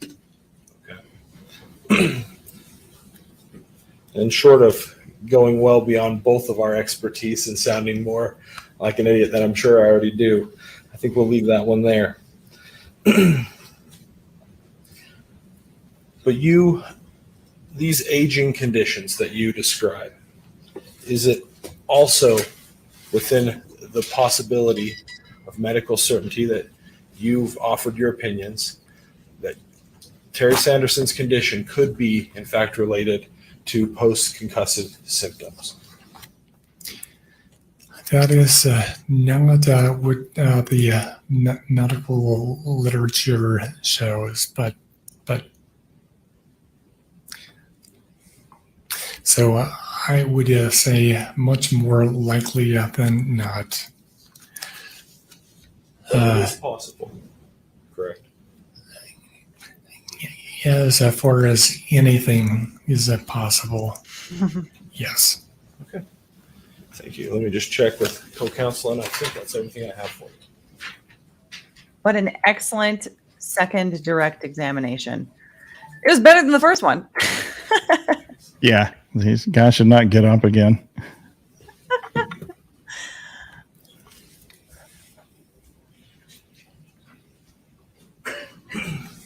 So if other witnesses reported massive changes directly after this ski crash, and Thought he was done.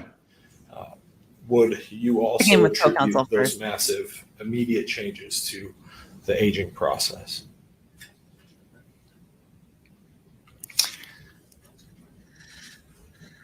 Restate the question. That was a long question. If other witnesses, ex-girlfriends and daughters, report massive changes in the plaintiff after the ski crash of 2016, would you also attribute their discussion of those massive changes to regular aging? This is a complex question. He had distress over very real rib fractures. He had psychological and physical symptoms that do influence, a patient's global functioning. Rib fractures healed.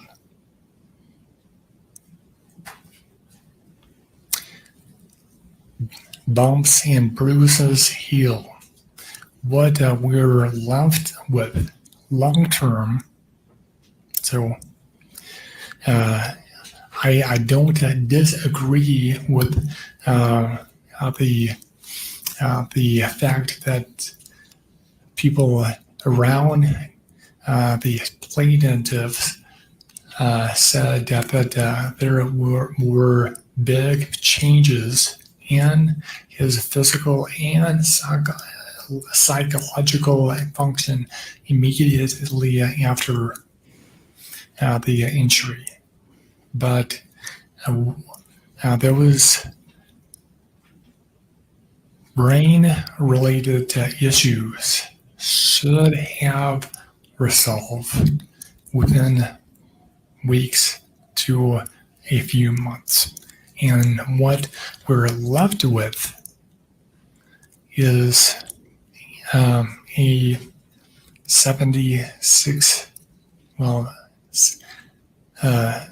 69-year-old at the time brain with multiple problems. Sure. But looking over the medical history that, like you did, you see that Terry Sanderson continued to try to seek treatment for something that was going on that he attributed to be fairly related to this accident, correct? I would say that medical attention seeking behavior started before, and evidence by his primary care physician visit the 3 weeks earlier, and that was likely a ball that was already rolling. So he was interested in his health before the ski crash. You've testified to that, correct? Yes. So he would be very interested in anything that he viewed to be very acutely changed. Isn't that also correct? Yes. So it would be part of that pattern to continue going to the doctor a lot up until you think that you're going to get some sort of resolution of your symptoms. Isn't that correct? I don't suppose to know what was going on in the plaintiff's mind. Yeah. Okay. Thank you very much, Doctor. I appreciate it. Help from the back here. Mm-hmm. Okay. Last More. question. Are you sure? What do you Like you said that perceive to before. be Terry's life expectancy going forward? Ooh. I have no information to base a opinion on that. Thank you, Doctor. Yeah. That's a weird question to land on. Yeah, it's bizarre. I don't know again. why. Yeah. I'm expecting them to like also pull out like an extra large check. I'm going to read you what And you it told says me your Gwyneth Paltrow's opinions attorney's are fees. on Now please sign it. redirect or on direct, and then I want you to tell me if anything has changed as a result of cross-examination. The compelling evidence is that plaintiff's concussion was mild and that he lost consciousness only momentarily, if at all. Is that still your opinion? Yes. Plaintiff's post-collision neuropsychological evaluation shows no evidence of impairment. Is that still your opinion?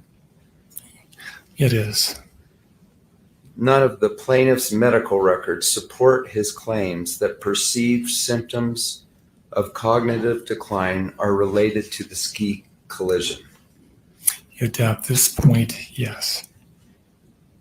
Another way of saying that is all current symptoms are explained by his pre-collision aging and degenerative diseases. Overruled? Much more likely than not, yes. And you were asked about a new word.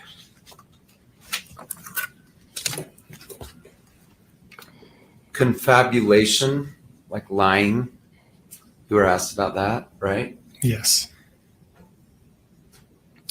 Did you review the deposition of Jenny Sanderson, the daughter? Yes. Did you observe she said that her dad would, in fact, be dishonest in order to get money? Yes. Objection. Beyond the That's scope. not an evidence. That's not an evidence. It is. Yeah. Also, how is that tied to his Overruled. scope of? I don't know. And that he seeks attention, and the notoriety of this case makes him feel powerful. Did you read that? I did. And on our little break, you said it's outrageous. You said something was outrageous, that they would assert something. What do you remember what it was? His current conditions are related to the ski collision. Definitely feels like he's trying to prod his memory here. What's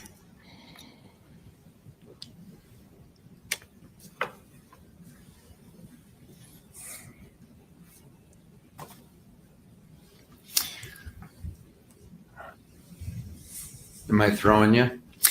now? I'm picking my words very wisely. Thank you.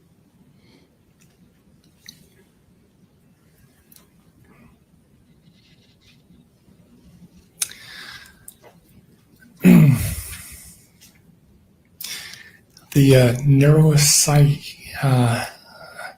evidence and the psychiatric evidence have long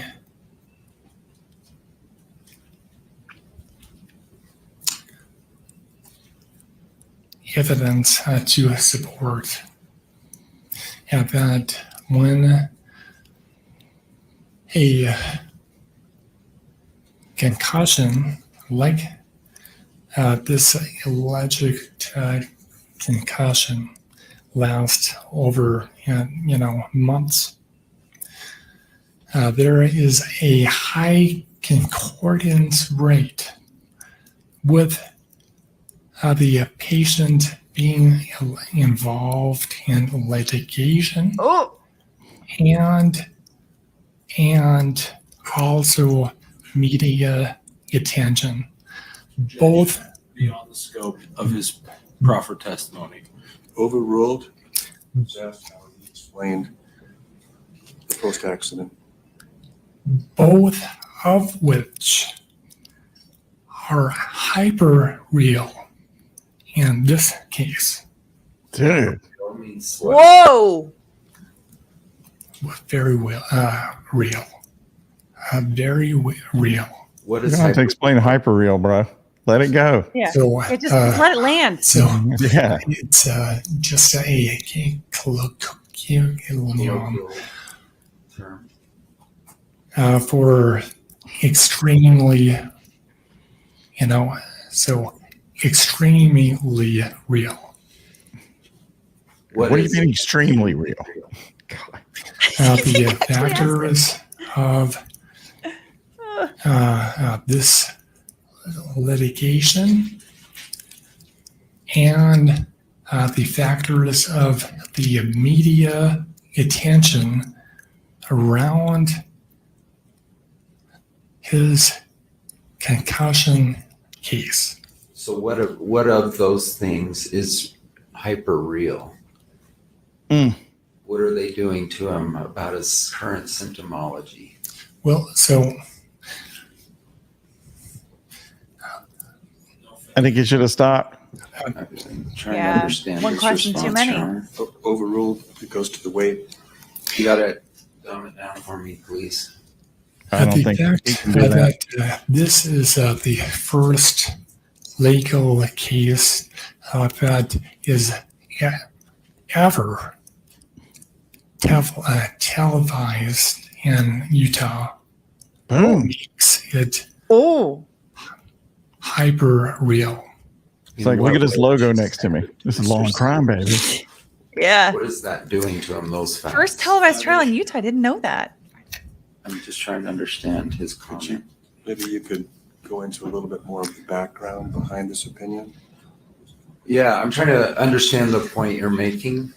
You don't understand like- What it? it's based on. I think we got it. So you're saying this very litigation and the media attention is impacting Mr. Sanderson. Is that your opinion?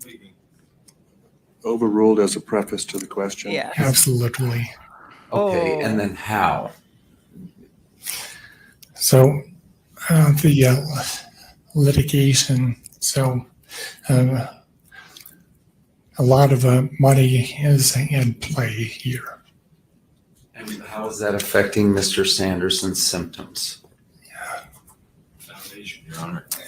You can't Sustained? Yeah. He can't, not without talking So- to him. I'm being told to sit down. Have a nice day. Yeah, get out of there, He's- bro. He's done that Sorensen? before. I'm being told to land the plane, he said yesterday. They needed one of those giant hooks like they used to use to pull people off the stage and just yank him out of there, or hit a gong or It's something. hyper real, a medical term. Exactly. No. It is after today. Has no basis in any sort of medical literature. I would say extremely real, extremely relevant. Okay, but again, you never conducted your own psychological evaluation of the plaintiff, correct? No. So that would be That's a fair pure question. speculation about his motives or anything like that. Based on a number of studies and meta-analysis of cases similar to this. So case studies, but nothing directly attributable or applicable to Dr. Not Sanderson. case studies. So meta-analysis of actual things that are in the medical literature. Great. Thank you very much. Okay, you may step down. Thank you. Well, that was confabulous at the end. Yeah, right? Is hyper real You a ready for the medical next term? witness, or should we take our last break? It's going to be in DSM 6 for sure. Okay, we'll take a short recess. Yeah, short recess is a good idea.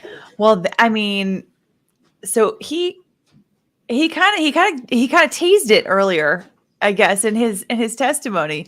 I mean, he knew he wanted to talk about that. He wanted to make mention of that fact. I didn't realize that this is the first televised trial in the state of Utah. I can see how that's Short a recess. nice Thank you. detail to note. So I can see that. Together, we've come up with a plan for karaoke. Good. I guess I'm going to be karaoke. Okay.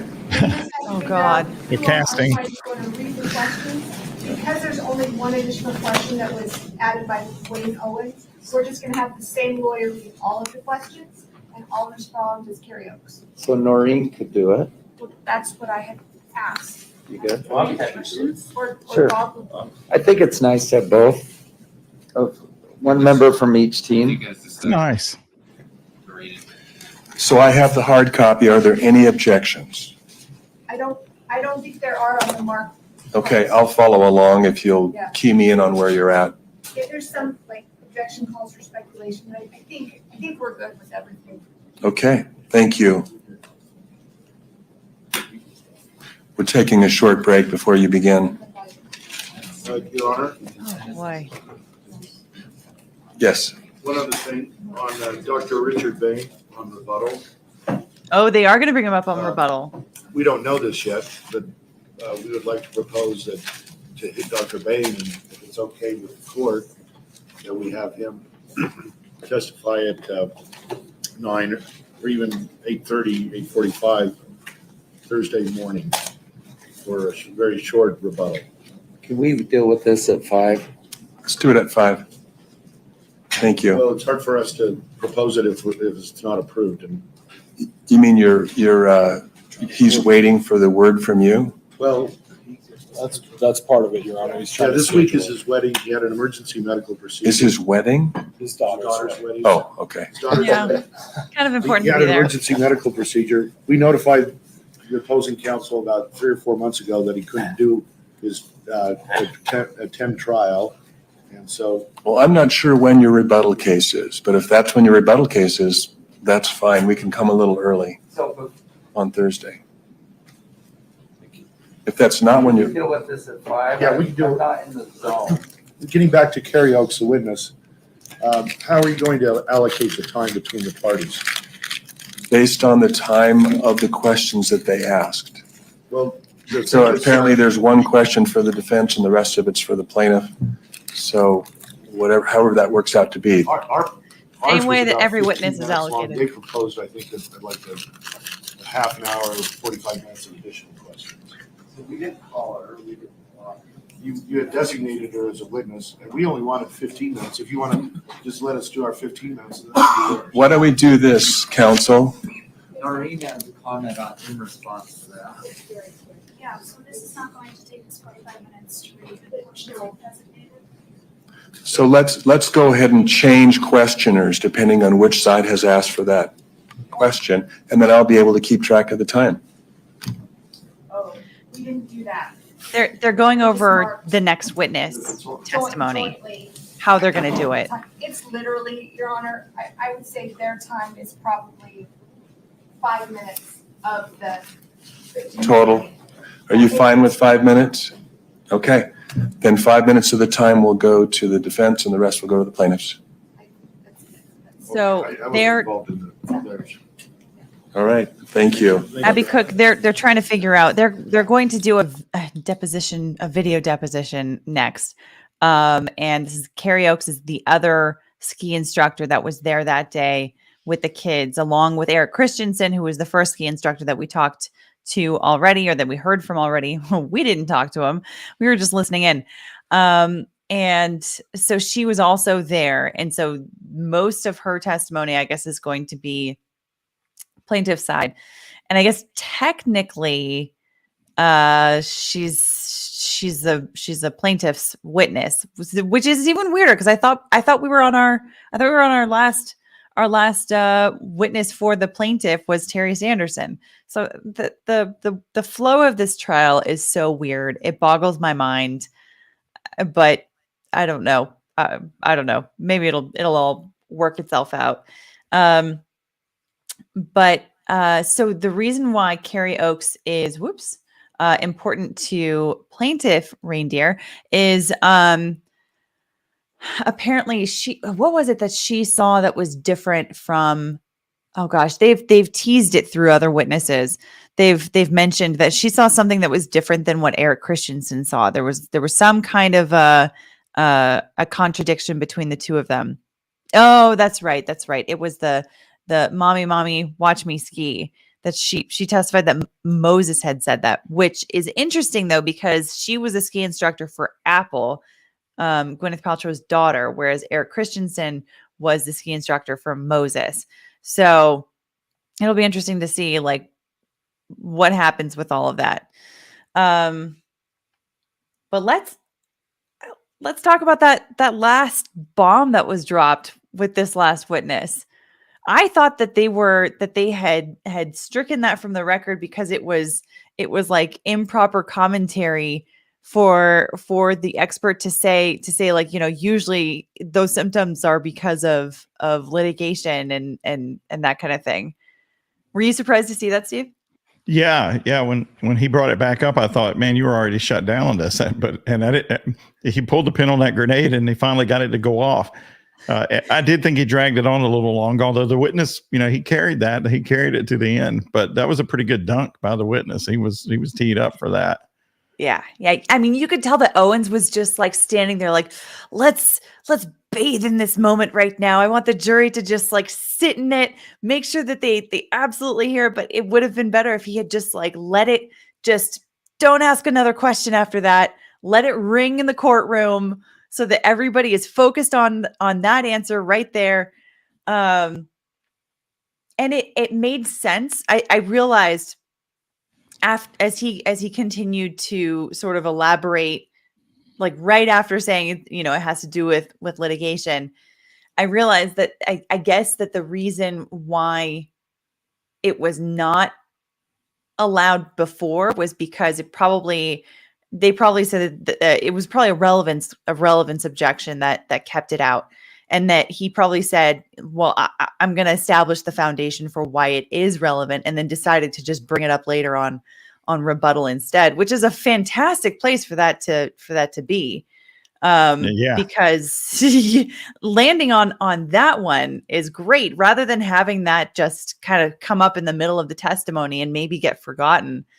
Somebody made a comment in your stream, and I think it's a good one. Defense maybe should have said, Judge, I need one question for recross because this was new. This money stuff didn't come out. Let me ask one question. And if you could say there were no televised trials when he filed this lawsuit, right? Mm-hmm. He didn't know it was going to be televised. So all the testimony he gave at the time of filing the suit, it couldn't have been because of this publicity. And that's a good counterpoint too, but it doesn't negate the fact that were able to end on a nice sounding bomb there. I thought it was good. Yeah. Yeah. I mean, it could explain why he decided to continue the litigation fight at a certain point. Like he could have, Craig Ramone could have convinced himself that he saw Gwyneth Paltrow ski into Terry Sanderson, and Terry Sanderson could have, then decided to kind of march forward towards litigation because of dealing what he dealt with and his feelings of what he went through on that mountain and all of that, and maybe other factors going on in his life as well.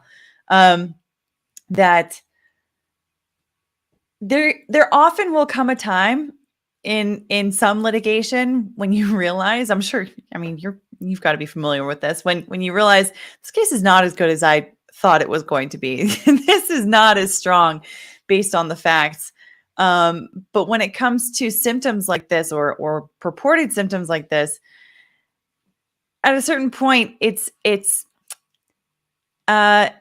reasonable to believe that a plaintiff could just kind of continue saying that he still has certain symptoms if they're self-reported symptoms, rather than like realizing a couple months in, if however many months in to the litigation, that like, oh, this is getting better, being like, no, this actually benefits me to continue saying that I have symptoms.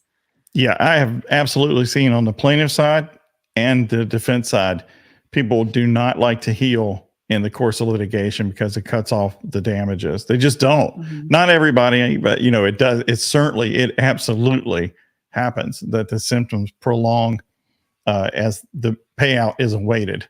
That's for sure. Yeah. Oh, yeah, absolutely. Especially because if you get to trial and there are still symptoms, you have this open question of how long will these symptoms last, especially if it's been after 7 years for a head injury. I mean, it's reasonable to then say these symptoms will last for the rest of his life.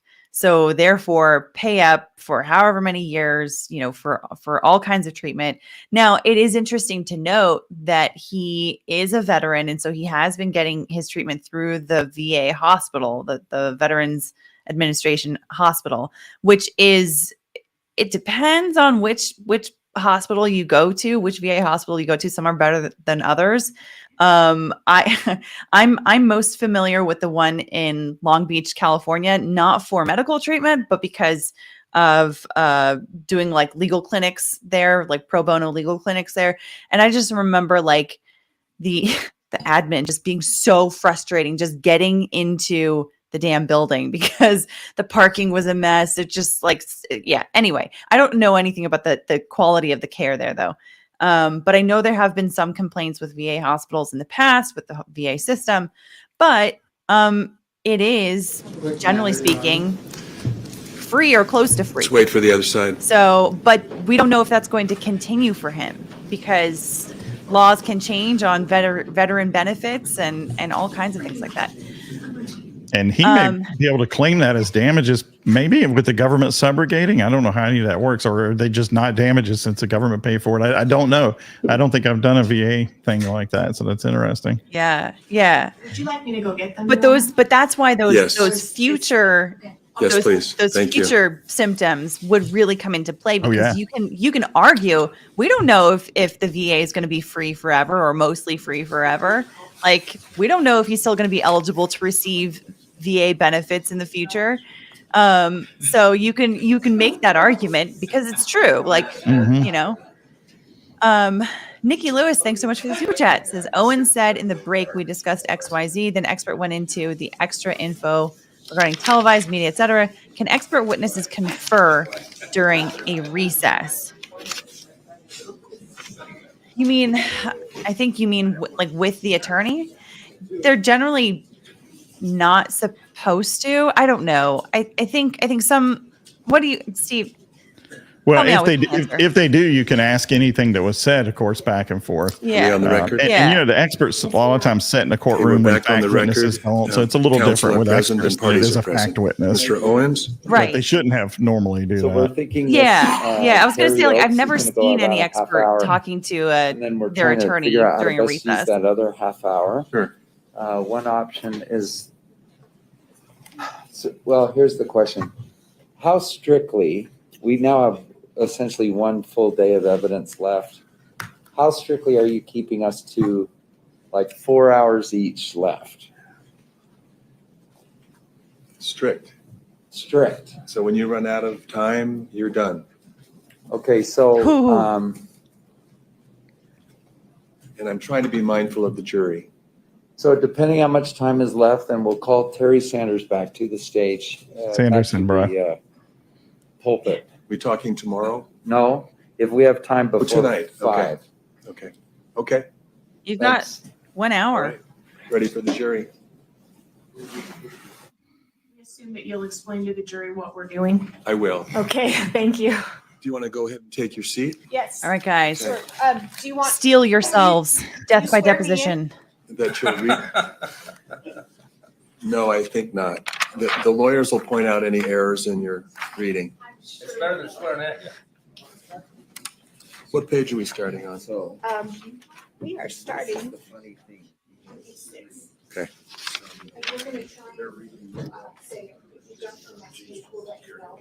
Okay. Right. Thank you.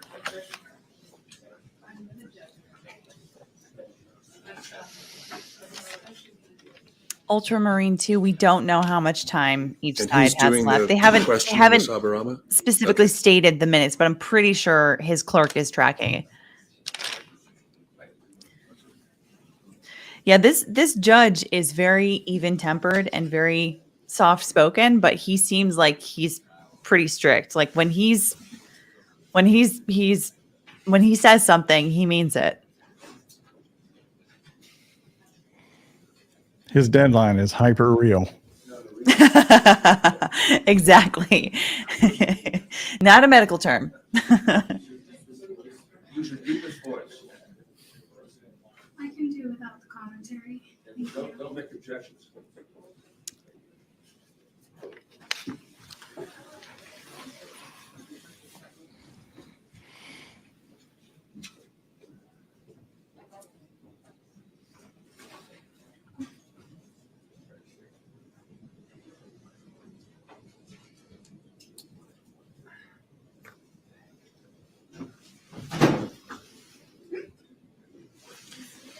Thank you. You may be wondering why Ms. Van Orman is seated as a witness. We are now going to read a deposition, old school style. So the witness name is Terry Oakes. Carrie. K-E-R-I. Thank you for that correction. It's listed two ways in here. Carrie Oakes, and the person that will be reading Carrie Oakes' part is Ms. Kristen Van Orman, and the questioner will be Ms. Abarama. Closed captions. You may Thanks, proceed, girl. starting on page 6. Judge, would you like me to state the page number and the line number? I think if you, right now, just whenever you skip areas, tell me where you're going. Okay. And Will probably But just the otherwise page. Don't need to do the lines. Will Yeah. do. All right, starting on page 6. Good morning, Miss Oakes. Could you spell your name for the record? Yes, it's Keri and Oaks is OAKS.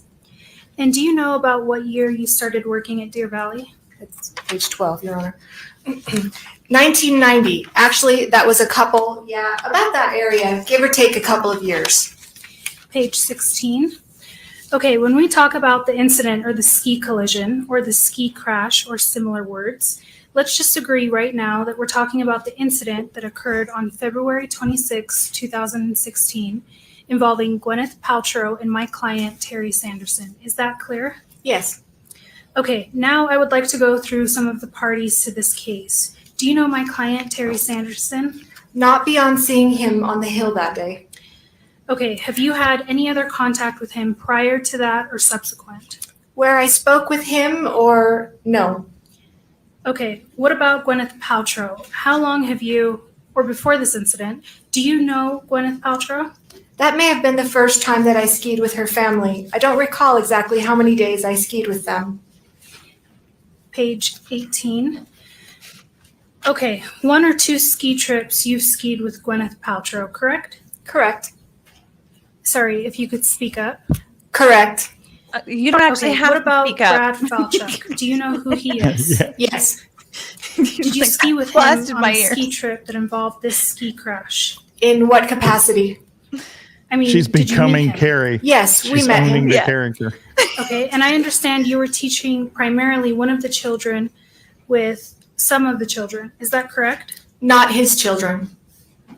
Okay, whose children were you teaching? Gwyneth's. And who are they? Apple is specifically who I was with. Okay, and were all of the ski trips with Brad Falchuk and Miss Paltrow's children, they were all on the trips with Gwyneth Paltrow, correct? Correct. You didn't ski with Brad Falchuk or the children on the trips where Miss Paltrow was not there, correct? Correct. Did you know who Greg Ramon is? No. Do you know who Eric Christensen is? Yes. How do you know Eric? Through Deer Valley, we work together. How long have you known Eric? Since, I don't know the exact amount of years, but most of the time that I've been an employee here, I've known him. Nicholas Darrow. Page 31. I appreciate this super chat in many What did you ways. discuss on the day of the collision with Eric Christensen? In particular? What in particular?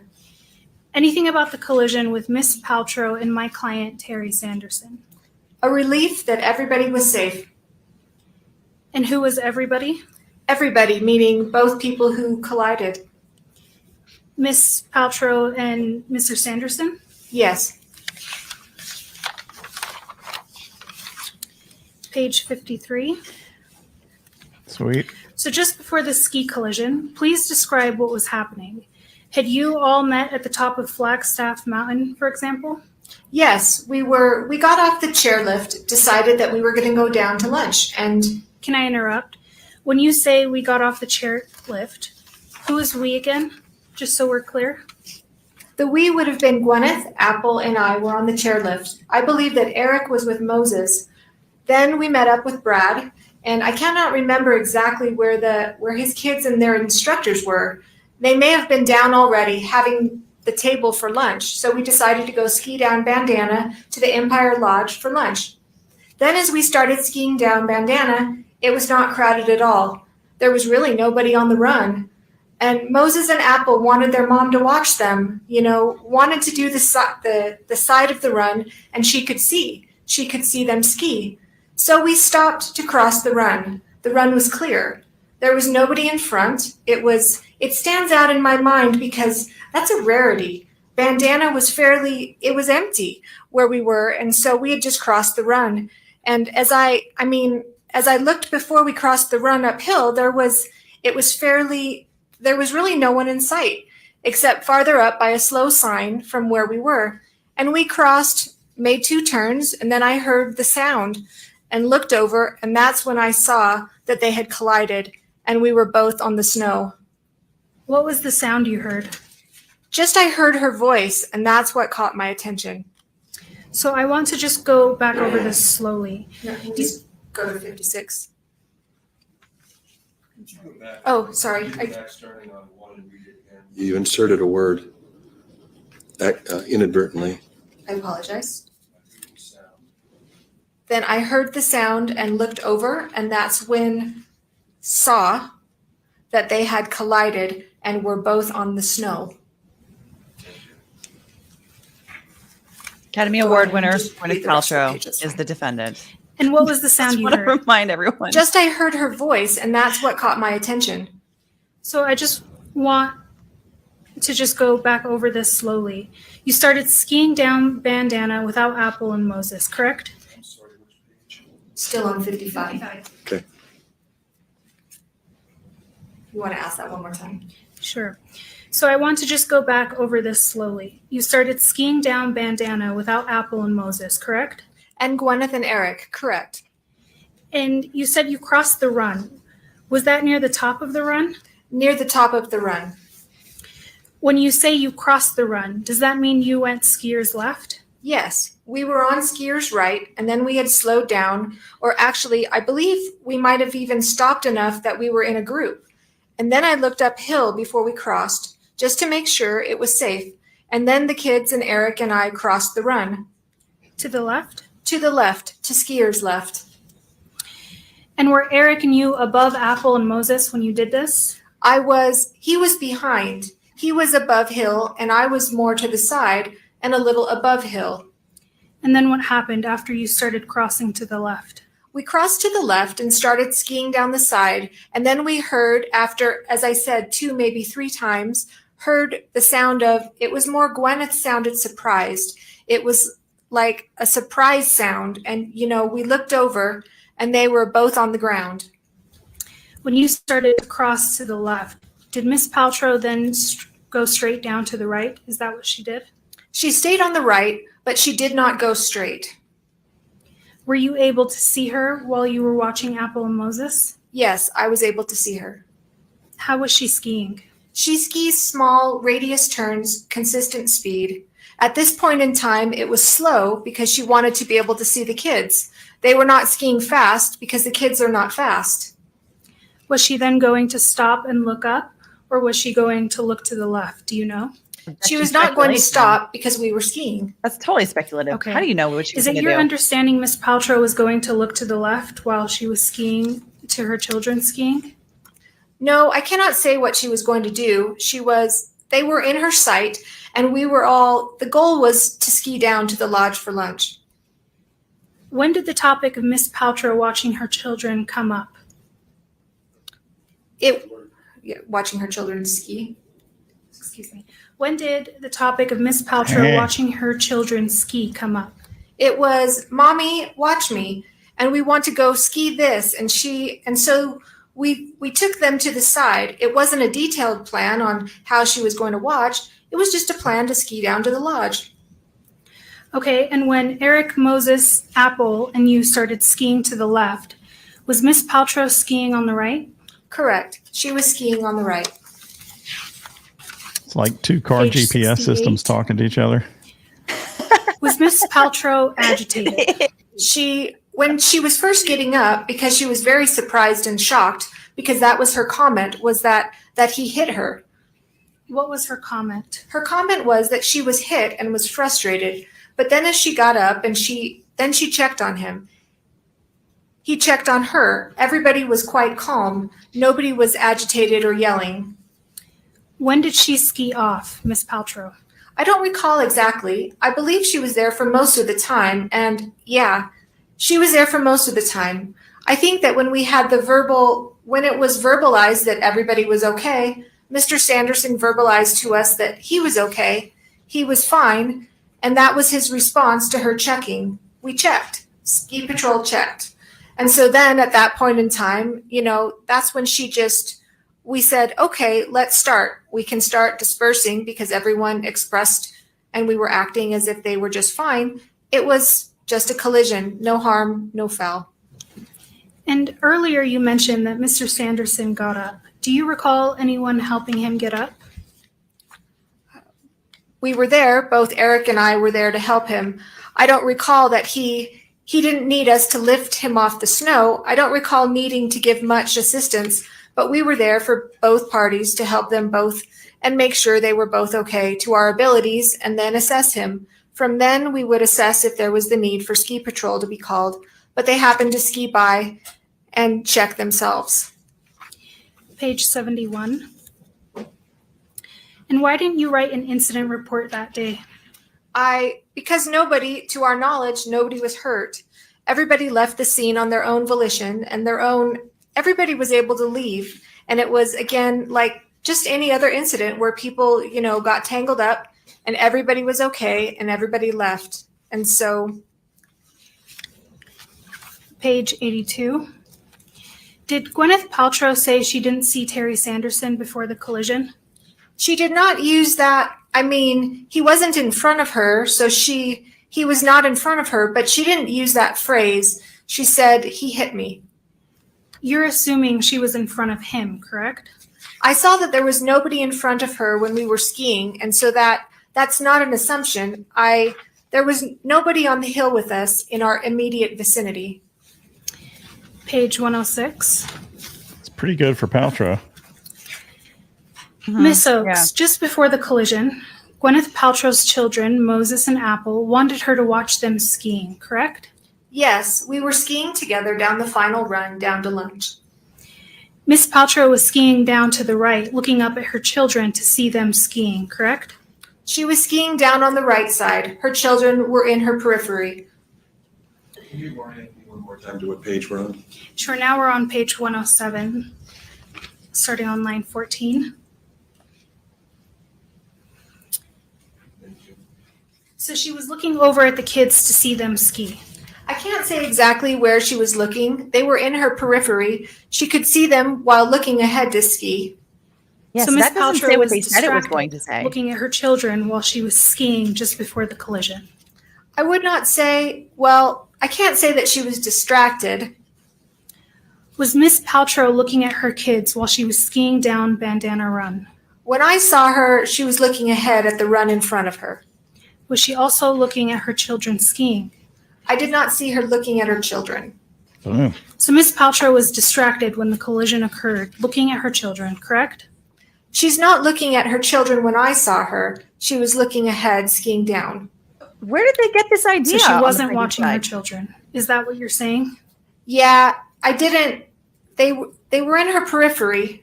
I don't know what she was looking at directly. I don't know that she was looking at them directly. She was looking ahead where she was skiing when I saw her. Nice. At the moment of the collision, This is not you had the not plaintiff seen at all. her for 3 to 5 seconds, correct? Probably 3 to 5 seconds. So you don't know where she was looking, other than she was supposed to be looking at her children, right? I don't know exactly where that she was looking directly at them. I do know that when parents ski with their kids, it doesn't mean their eyes are glued on their kids. They can glance at them. They can see them in their periphery. And as long as the kids know the parents are there and they're in the visual, that's what the kids want. I don't know exactly what she was doing. The children were satisfied.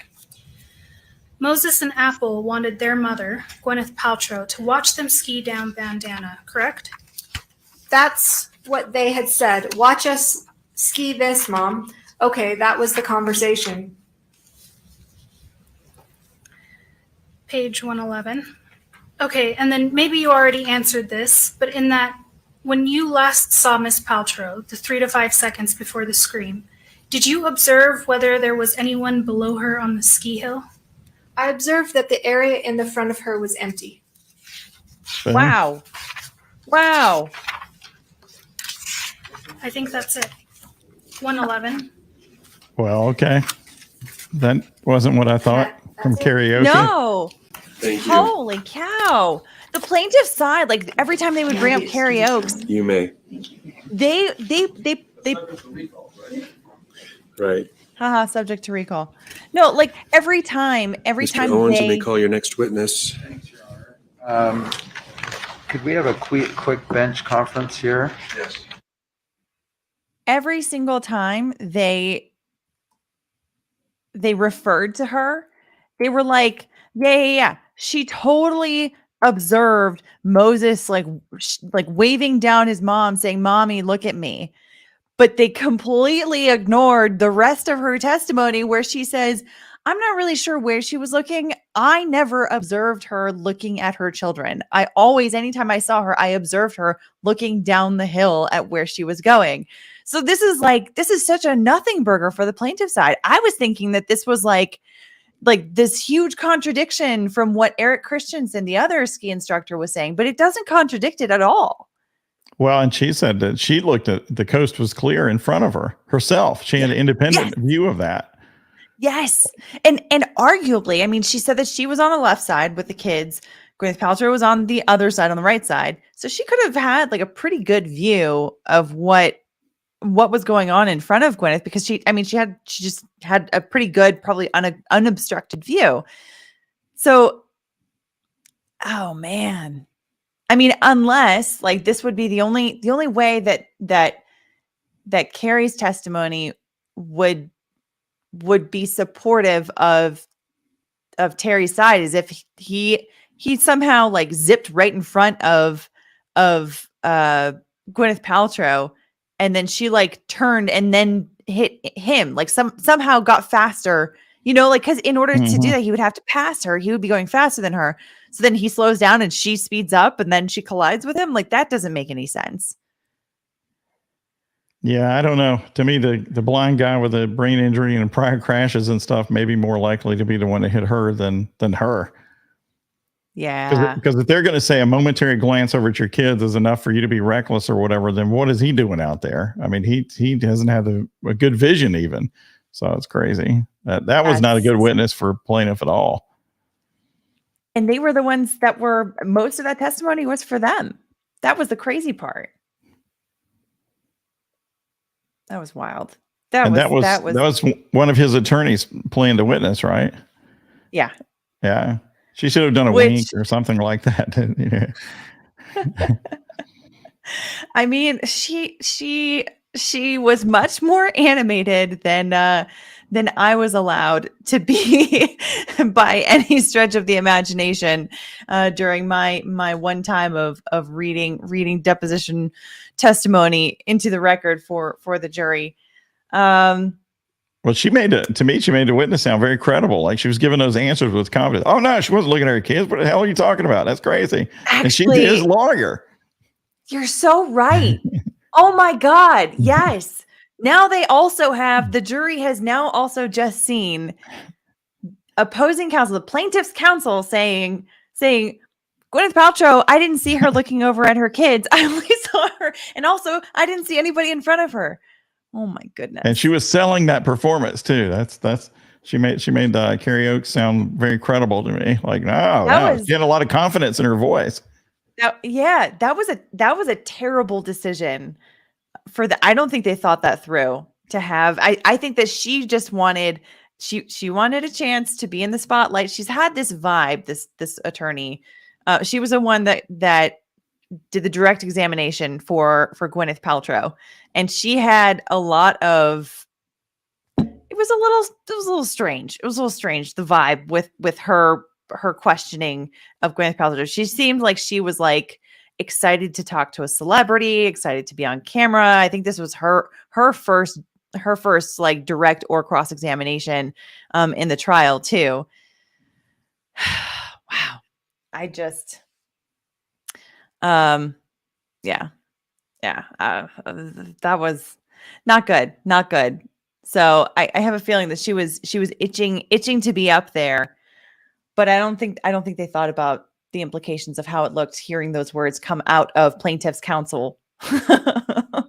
No, at least one of them could have said, Your Honor, Rule 402B or not to be? That is the question. They left some stuff on the table for the next witness, maybe. Oh man. And also there was a question in the chat about was the time for reading that allocated to Terry Sanderson's or Gwyneth Paltrow's team? It was a little bit of both. The vast majority of that was for Terry Sanderson. Like they were the ones that were like, yes, I want like 15 minutes here for our team. And then there was like one question, I think that Gwyneth Paltrow's team wanted to have into the record. Well, Man. that was crazy. That was not what I thought was coming. The most surprising thing was that it wasn't any longer than they said it would be. Usually attorneys are terrible at their time estimates too. Well, this would be really quick, Your Honor, and then they're doing it for hours. But they were pretty quick. They were very efficient at it. I give them credit for that. They actually were. That's true. But this is, I think that this is another big problem for the plaintiff side, is that if they hadn't really referred to Carrie Oak's testimony before this point, like, you know, how they were kind of foreshadowing it, they were kind of teasing it out with other witnesses, be like, oh, you know, what if Carrie Oak said this, the other ski instructor, what if she said this? Like, how do you respond to that? Does that, you know, do you see things differently? Anyway, so they really teased out the significance of her testimony as being contradictory to Eric Christensen. And when you set up those expectations and you really don't meet them, it ends up way worse than if you had just like not said anything about it at all and you know, admitted that, and you know, it's so much worse because you have just completely deflated a balloon that now the jury must be thinking, well, you really don't have anything. Mm-hmm. Yeah. Yeah. That's bizarre. Yeah. As this case continues, as this trial continues, I'm more and more solid in my thought that this is not gonna go in favor of the plaintiff. Man. Now they're leaving the bench. They're using the whole bench too, like 6, 7 lawyers up there. Good Lord. I know.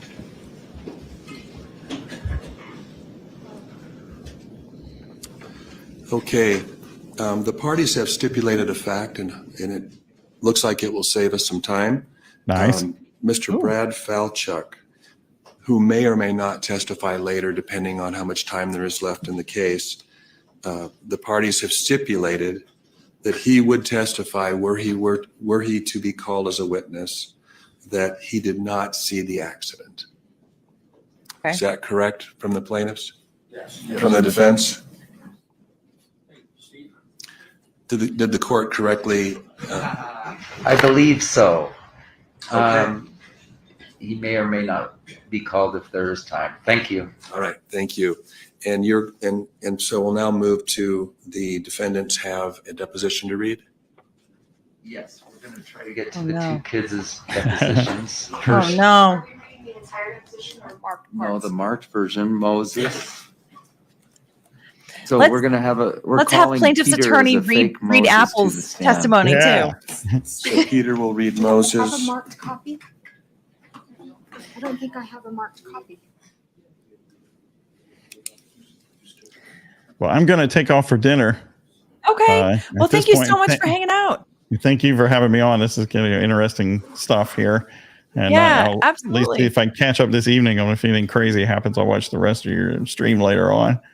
Sounds great. Thank you so much for popping in. It was great chatting with you. And if anybody is not familiar, this is Steve from Southern Law. He's got a YouTube channel as well, which has amazing legal analysis, I'd and like he's the linked in the lawyers to description each below. read So their side of so the go check 'em out for questioning so sure. that we can capture the minutes used by each okay. side. See ya. I just need to get my copies back that I gave to them. What if we, because we don't have 2 marked copies because we're doing this on the fly, what if we have, we'll read Apple, Moses, all the marked part, and you read Apple, all the marked part. That's fine. Let's do this. Rolo, I considered making popcorn during the lunch break, and I kind of regret the decision to not Oh, that's make that right. popcorn now. That's right. They're not.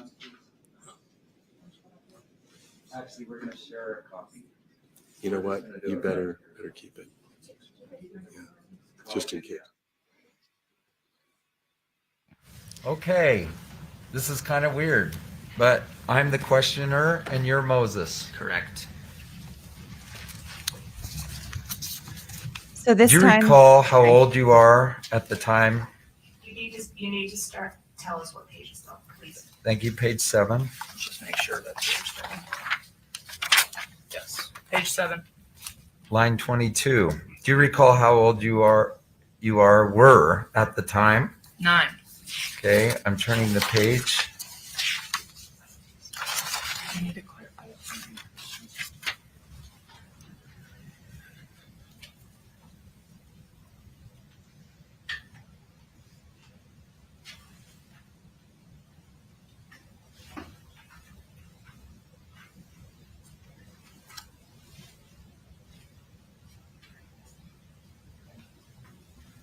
We're going to back up because there's some gray. Could you just spell your name for the record? Protected identity. Okay, so we all stipulate this is Moses Martin. I'm on page 7. As you know, we're talking about this ski collision that occurred about 4.5 years ago. Are you familiar with that? Yes, And I'm going to pick up where I was. Do you recall how old you were at the time? 9. Okay, and you recall this ski trip in February of 2016, correct? Yes, About 4.5 years ago, correct? yes, Okay, you recall skiing that morning that your mother was involved in this ski collision, correct? yes, I'm now turning the page to page 9 at the bottom. Thanks so much for the Okay. super sticker, Nicole Korn. When this ski collision occurred, do you recall where you were at the moment the ski collision occurred? I do not recall where I was at the moment it occurred. Yeah, that chewing Did you gum is see the bothering me ski too, guys. collision? I did not see the actual collision.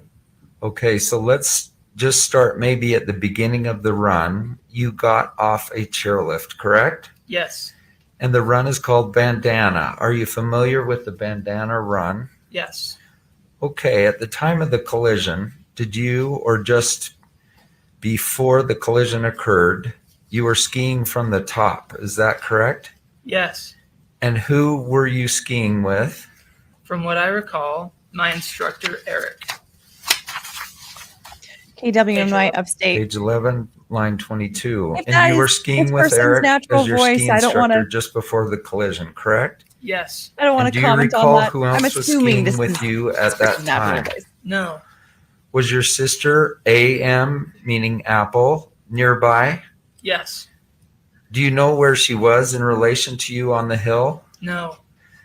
Could she have been below you? Yes. You don't recall seeing your sister? Not exactly. No. Tell us what happened on the Bandana Run just before the collision. What do you recall? I recall skiing with my instructor and briefly seeing the collision. And then he skied over and I followed him. And I saw my mother and a person behind her that he had crashed. Who had crashed? Okay, did you hear a noise before the collision? No. And the person behind her, was that a man? Yes. Moving to the top of page 13, was this person uphill from your mother? Yes. How close were they, your mother and this other man? As I recall, decently close. Let's just say, this close, see my hands, they're about a foot, about 14 inches apart, or were they further apart? I think something like that, but I'm not 100% sure. Were they touching each other? I do not remember. Was her head above her skis? So her head was uphill and her skis were downhill? Yes.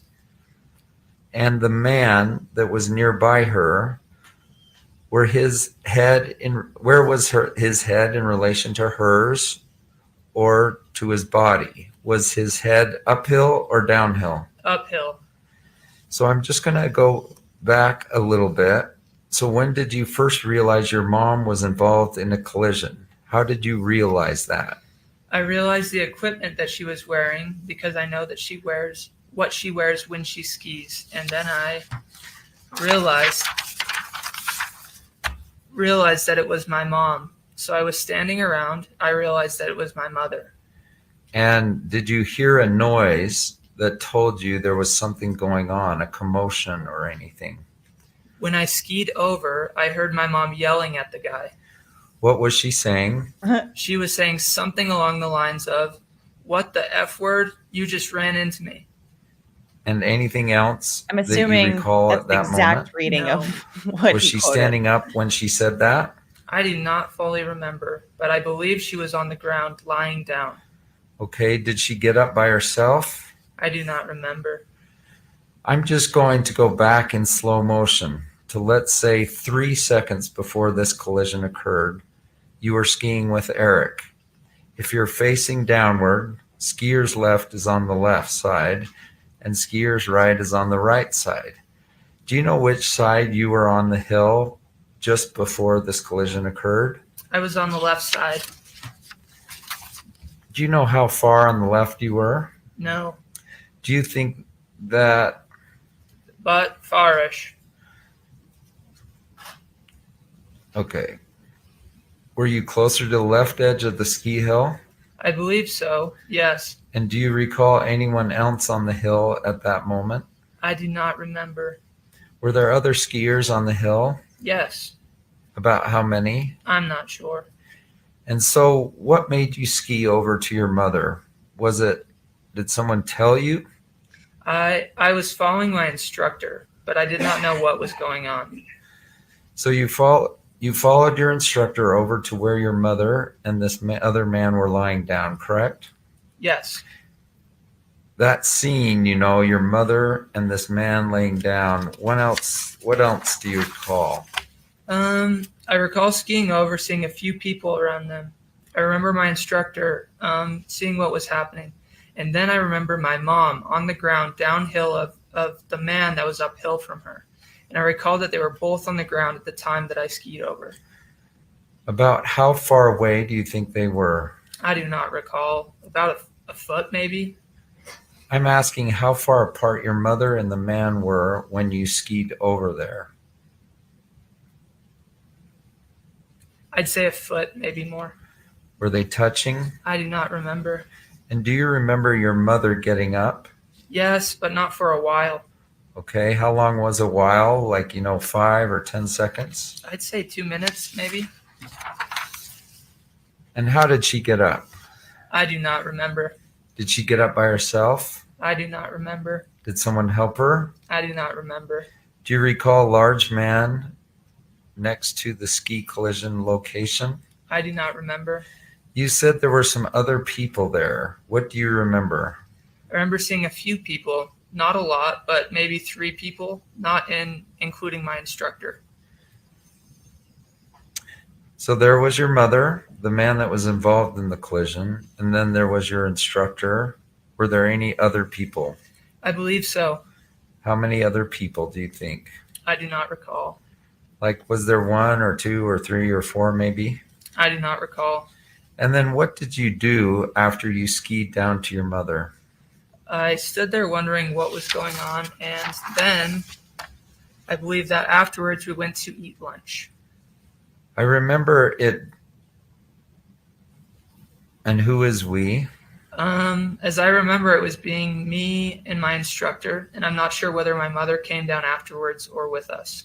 So you skied down with your instructor to the bottom Yes, of the hill? to lunch.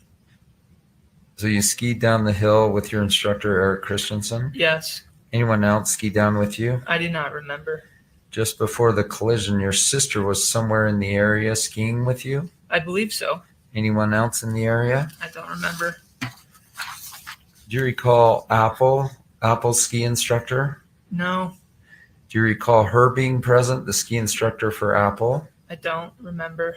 Do you remember Apple's ski instructor's name being Carrie Oakes? Carrie? I believe so. So was anything said when you came down to the collision site where your mother and this man were? My mother said to the guy, "What the F word? You just ran into me." Yeah, I mean, they And already. then anything else that you had it. recall? Not that I recall. Were people talking? I believe so. Was the man talking? I do not remember. When I say the man, I mean the man that was involved on the ground or the snow next to your mother. I think it should be on the snow next to your mother, correct? What do you... When I say the man next to your mother, the person that was involved in the ski collision. Yes. So that's I do not remember if he was talking or not. Okay. Do you remember if your ski instructor, Eric Christensen, was talking? I do. I don't have a closer memory on that. No. Did anyone besides your mother say that they had seen the collision? I do not remember. I do not remember. Do you remember talking about the ski collision at the bottom of the hill?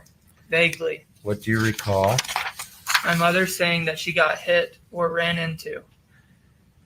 You said you went to lunch afterwards, correct? Yes, Did you discuss the ski collision at lunch? I believe so. What do you recall? Not much. Who was at lunch with you after the ski collision? Oh, the only people that I remember are my sister, my instructor, and my mother. Since the day of the collision, have you talked about the ski collision with anyone? Anyone else you've talked to about the ski collision? I don't remember. Do you think you might have talked about it with some other people? I don't remember.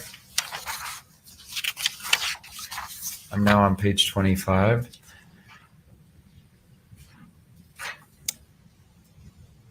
When you skied down to the collision site before you left, did you notice any ski patrol or medical people come by? I do not recall. Do you recall any other people in green uniforms at the collision site besides your ski instructor? I do not remember.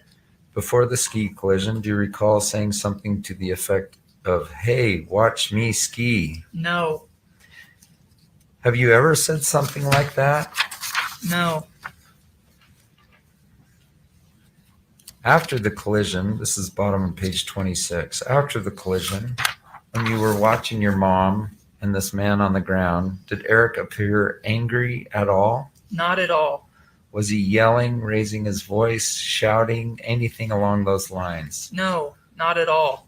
Why are you so sure? It seems like your memory's a little faded in some areas, which is okay and understandable. But I want to know why you're so sure about this. Because I remember him addressing the situation very calmly. How so? What stands out to you? He tried to find out what was going on and try and see how he could help everyone. He tried to help everybody get out of the situation safely, and yes.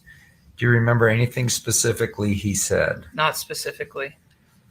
I think plaintiff's counsel, Lawrence, asked you some questions about, they were sort of vague about what So we've got his account of that. have you seen? Said, "Hey, watch me ski." Maybe a better way to put this question. Have you ever told your mom, "Hey, Mom, watch this," before you decide to do something on your skis if you'd like her to watch you ski? I do not recall saying things along the lines of that. Did Eric help your mother stand up? I do not remember. Do you remember Eric helping up the man that was involved in the collision? Jennifer, oh, I you do might be not right. remember. Do you He looked remember like he was skiing sleeping. I didn't catch down that with until Eric I saw your after chat. you left the ski site? I don't know if it was exactly Is Bueller Eric, sleeping? but I did ski down alone. His I did eyes not look ski down closed. alone. Okay, how close were you to Eric as you skied down towards your mother when you realized there was some commotion? Or is he reading? incident? Oh, I think he's Close. reading from his I iPad. skied closely to him. And then you stopped near your mother? You can see Yes. his hands on the And then iPad. how long in the- after in the you corner of stopped did the- you ski down? in the Was corner it of the like screen. a minute or two? I do not exactly remember. My best guess But it does would be look like somewhere he's along the sleeping. lines of 2 or 3 minutes. So you were standing there about 2 or 3 minutes, you think? I think so. That completes the questioning, Your Honor. Thank you. Oh, thank God. You may call your next witness. There's only Apple and you ask the question. We're going to read another deposition of Apple. Is that okay with you guys if they That's just do it? Just let us know the pages, because remember, I don't have a fully marked copy. Thanks. Oy, oy, oy. Okay. Well, hopefully we'll be.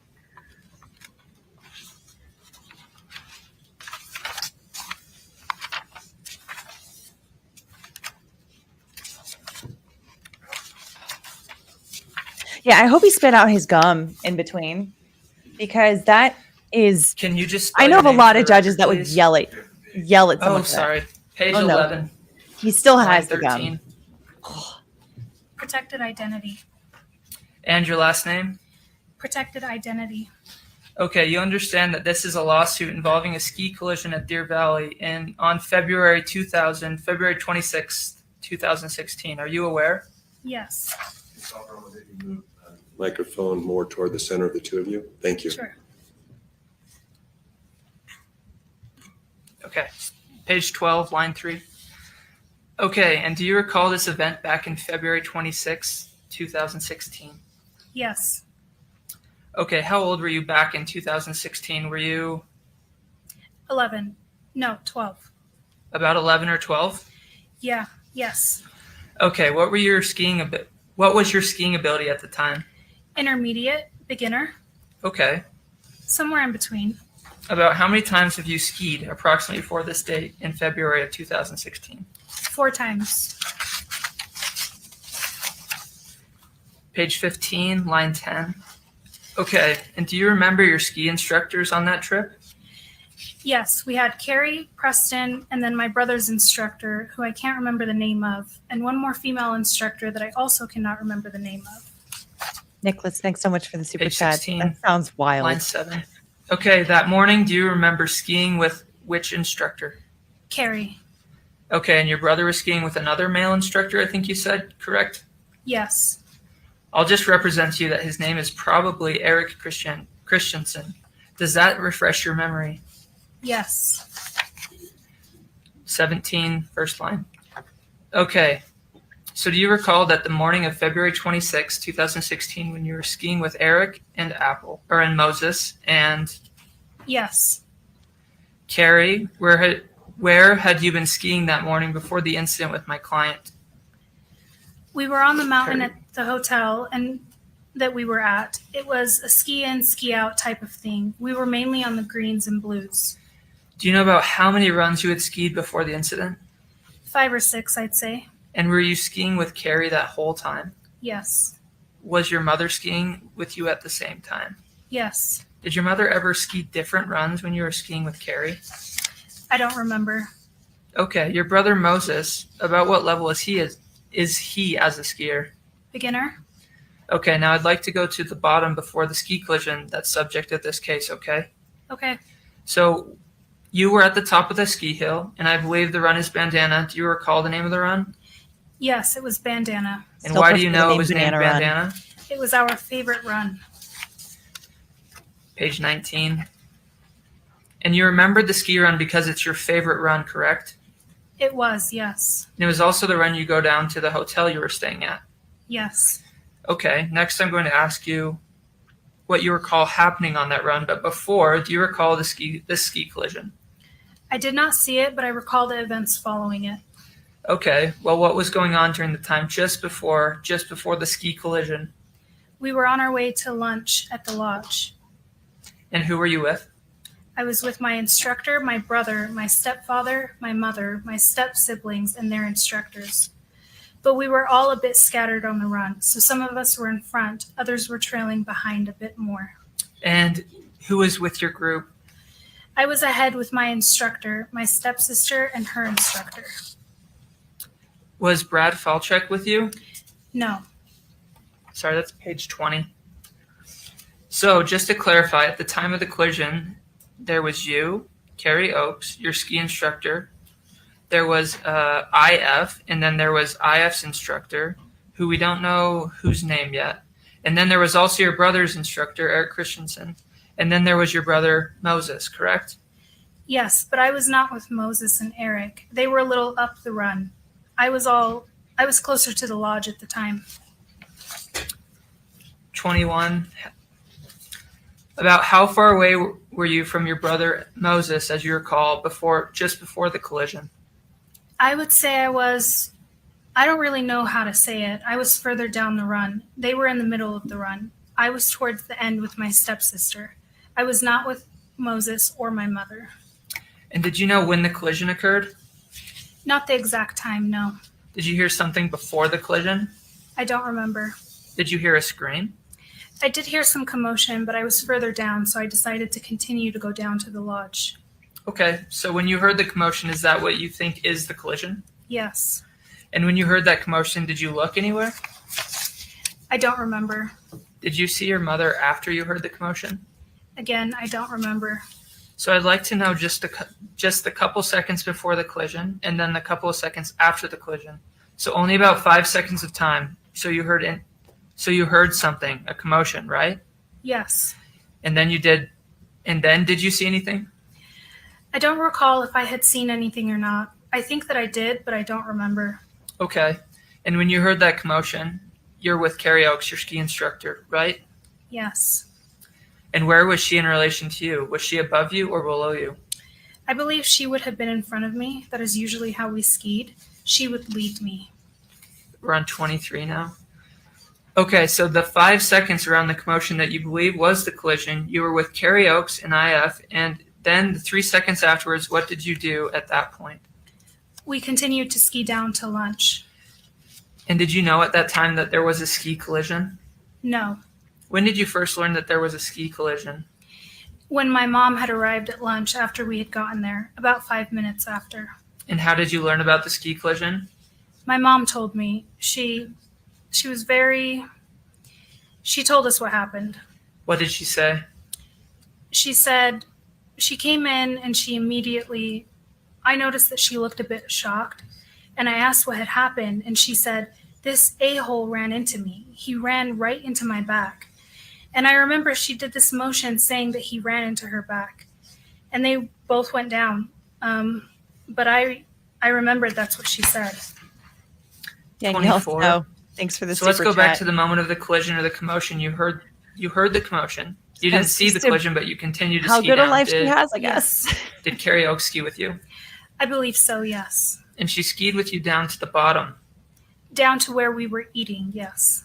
Okay, and when I say the bottom, I mean the bottom of Bandana Run, which is where the lodges and Yes, eating places are. Is that clear? yes. And so right after the commotion, Carrie Oakes, IF, and you skied down to the bottom of the Bandana Run, correct? Yes. And who is at the bottom of the run when you got there? I don't remember. I just know that we were meeting everybody to eat. Okay. I'm sorry to keep going back to the commotion. Did you see anyone else on the ski run at the time of the commotion? Well, there were other people skiing, but again, I didn't really pay attention to what had happened.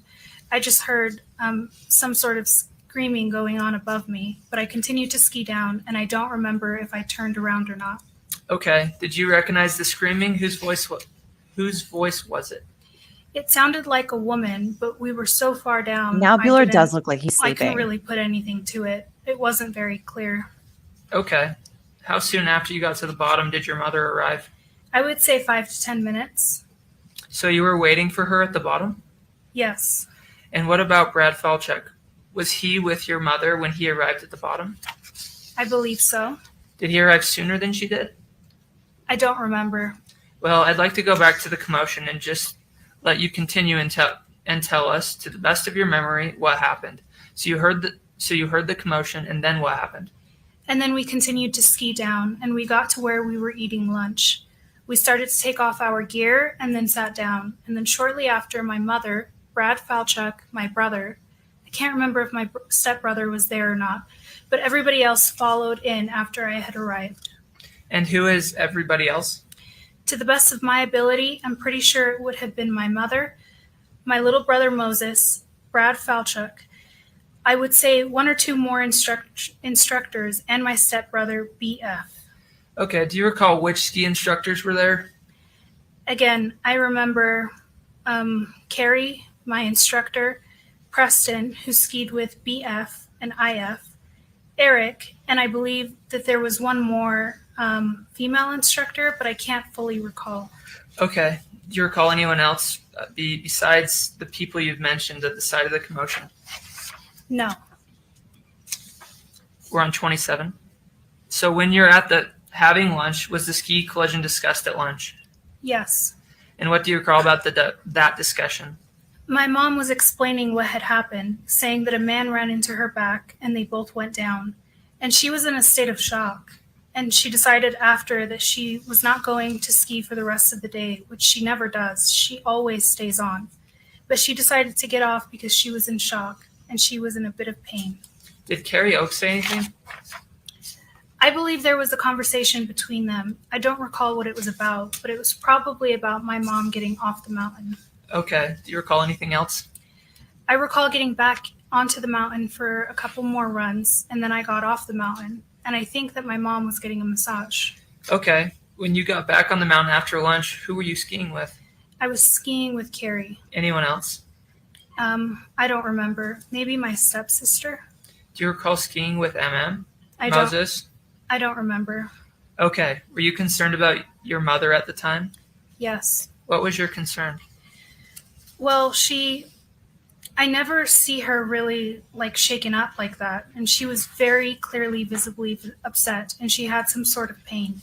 I can't remember what, but she was in a little bit of pain. And I remember that's why she went to the spa to get a massage.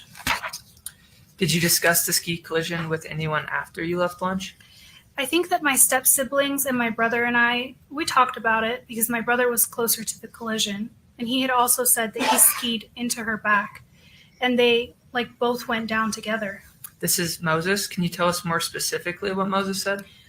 Well, Moses was kind of telling us what had happened. I don't know if he for sure saw it, but I know that he was with people that saw it. And so they had told him what had happened and that it was what he said. He said that my mom got hit in the back. Oh, what did he say again? He said that my mom got hit in the back and their leg, like they both went down together after somebody had skied into her back. We are on 30. Okay. When you finished skiing, did you discuss the ski collision? Yes. With whom? I believe we talked about it at dinner and after. I was checking in with my mom to make sure that she was okay. And what did you discuss? I asked her how she was doing, how she was feeling. She said she was in pain. Again, I don't remember where exactly, but she did say that she was in pain. She had gotten a massage, I believe. So this was around dinner time, and we had just kind of gone over what had happened. Did she say anything about my client, Terry Sanderson? She had earlier in the day, not immediately after, but after 5 minutes after we all met at lunch, she said that he had skied into her back, and she called him an a-hole who had skied into her back. Anything else you can recall? I remember she was very frantic about it, so she probably said something along the lines of that, but that would be all that I remember to the best of my ability. 31. Okay, when you discussed it with your mother and you said she was frantic, what do you mean by that? She was in a state of shock. She was very upset, and she was in pain. Since that collision, have you seen your mother in that state of shock like that since that? No, not like that. So you discussed the ski collision that night at dinner, and do you recall you were staying at a hotel suite or something? Yes, we were in a hotel. The next day, do you recall what you did? I believe we skied in the morning. I can't remember if we had left that day or not. The next day, I don't really remember much. 33. And do you recall how many ski instructors were with you at the time of the collision when you started skiing again? I believe either 3 or 4. And one was Carrie? Yes. And one was Eric Christensen? Yes. Was another one Preston? Yes. Was there anyone else that you recall? I believe that there was one more person, but I can't be too sure about that. Okay. Did anyone tell you they had seen the collision? I don't think so, no. Other than your mother? No. 35. Okay, earlier I think that you said Moses and said other people had definitely seen the collision. Do you recall saying something like that? I don't think that I said that. What do you recall Moses saying? I remember him sort of telling what happened. I don't know if he saw it or not, like saw the actual collision, but I know that he saw my mom on the floor. I believe I said that he saw my. Let's see. Oh, that's you. I believe I said that he saw my mom on the floor, but I don't think that he saw the actual collision. Okay, so after the commotion or collision, you skied down to the bottom of Bandana Run, correct?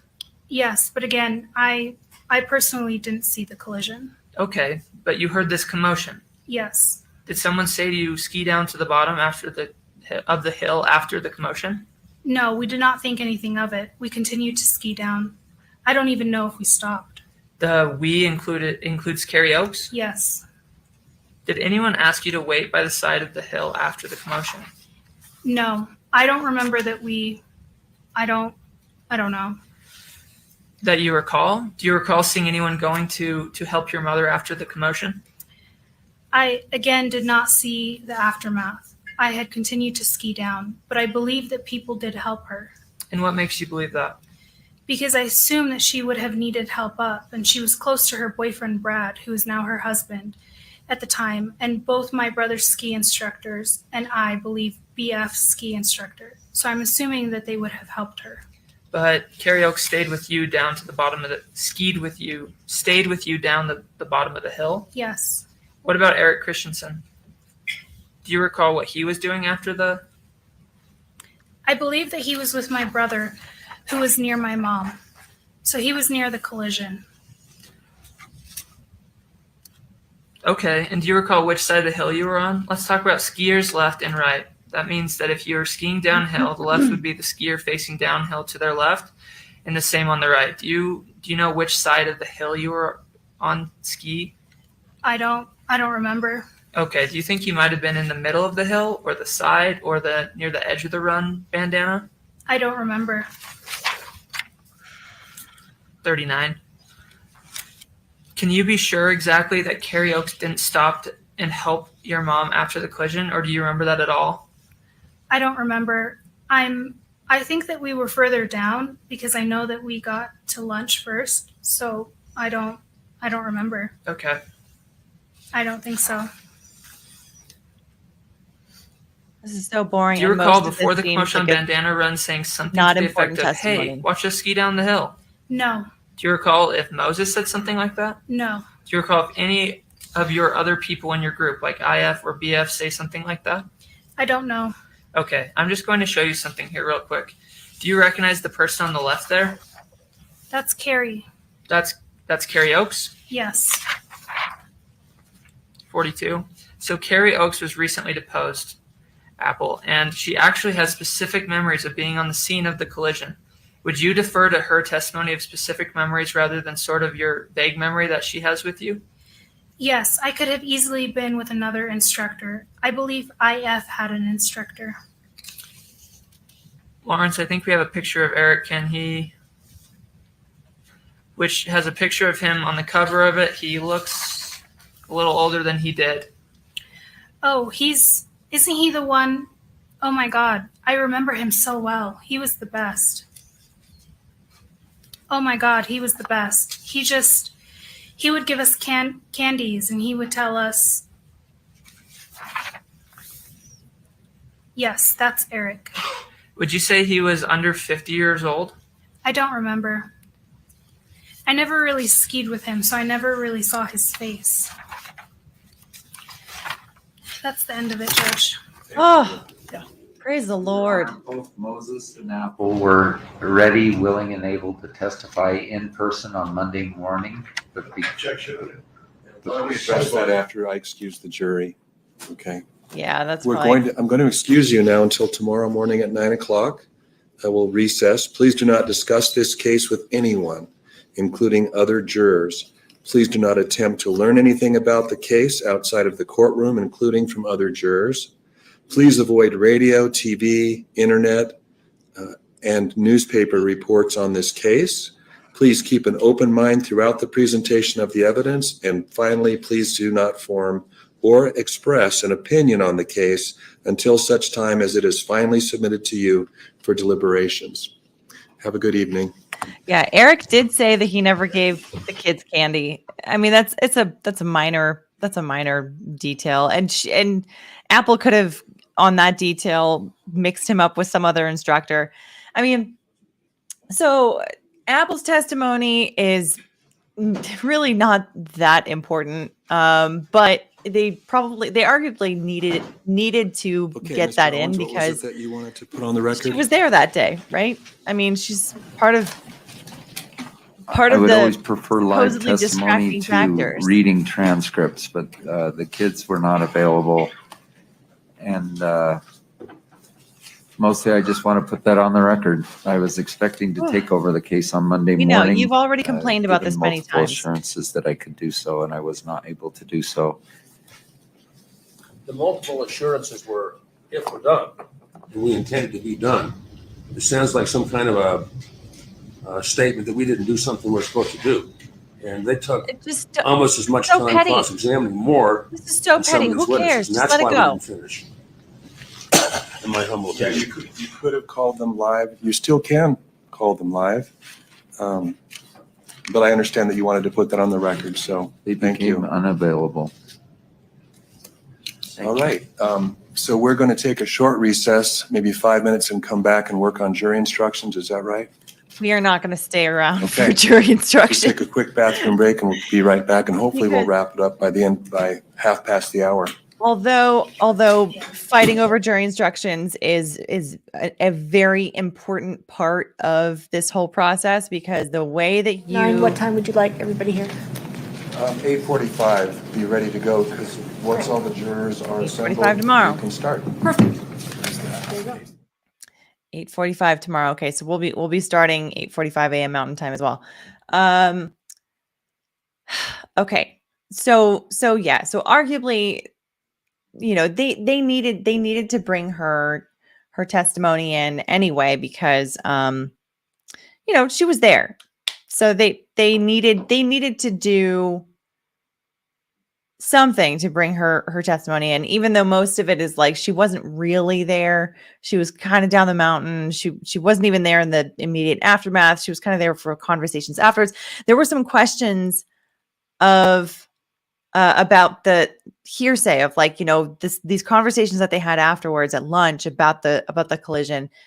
Some of those, so when it comes to hearsay, it's not just any statement that someone else said before. It's, the question is, what is the purpose of bringing that statement in front of the jury?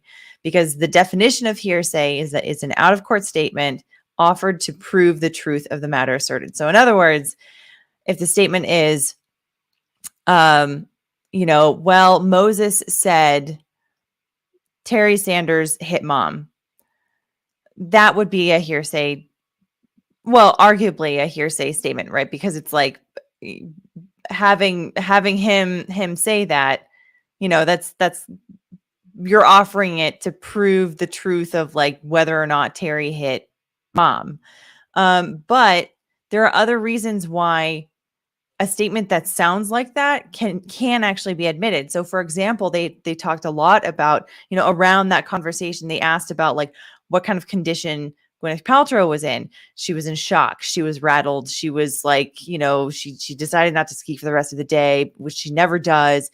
So it's like her talking about, so asking what Gwyneth Paltrow said as an example, like in that conversation, all of that would probably go to, like, how she reacted afterwards, and like how that impacted her. What was her, like, the impression of, like, her, not like her state of mind, because you can't speculate into that, but like the impression of how Gwyneth Paltrow was feeling or acting, that can be observed by someone else.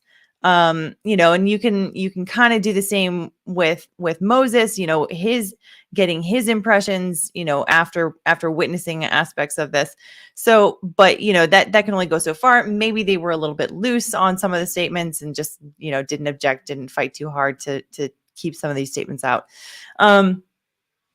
So that's that about the hearsay part. There were also a couple other questions. Oh yeah. So that was, yeah, UJ2.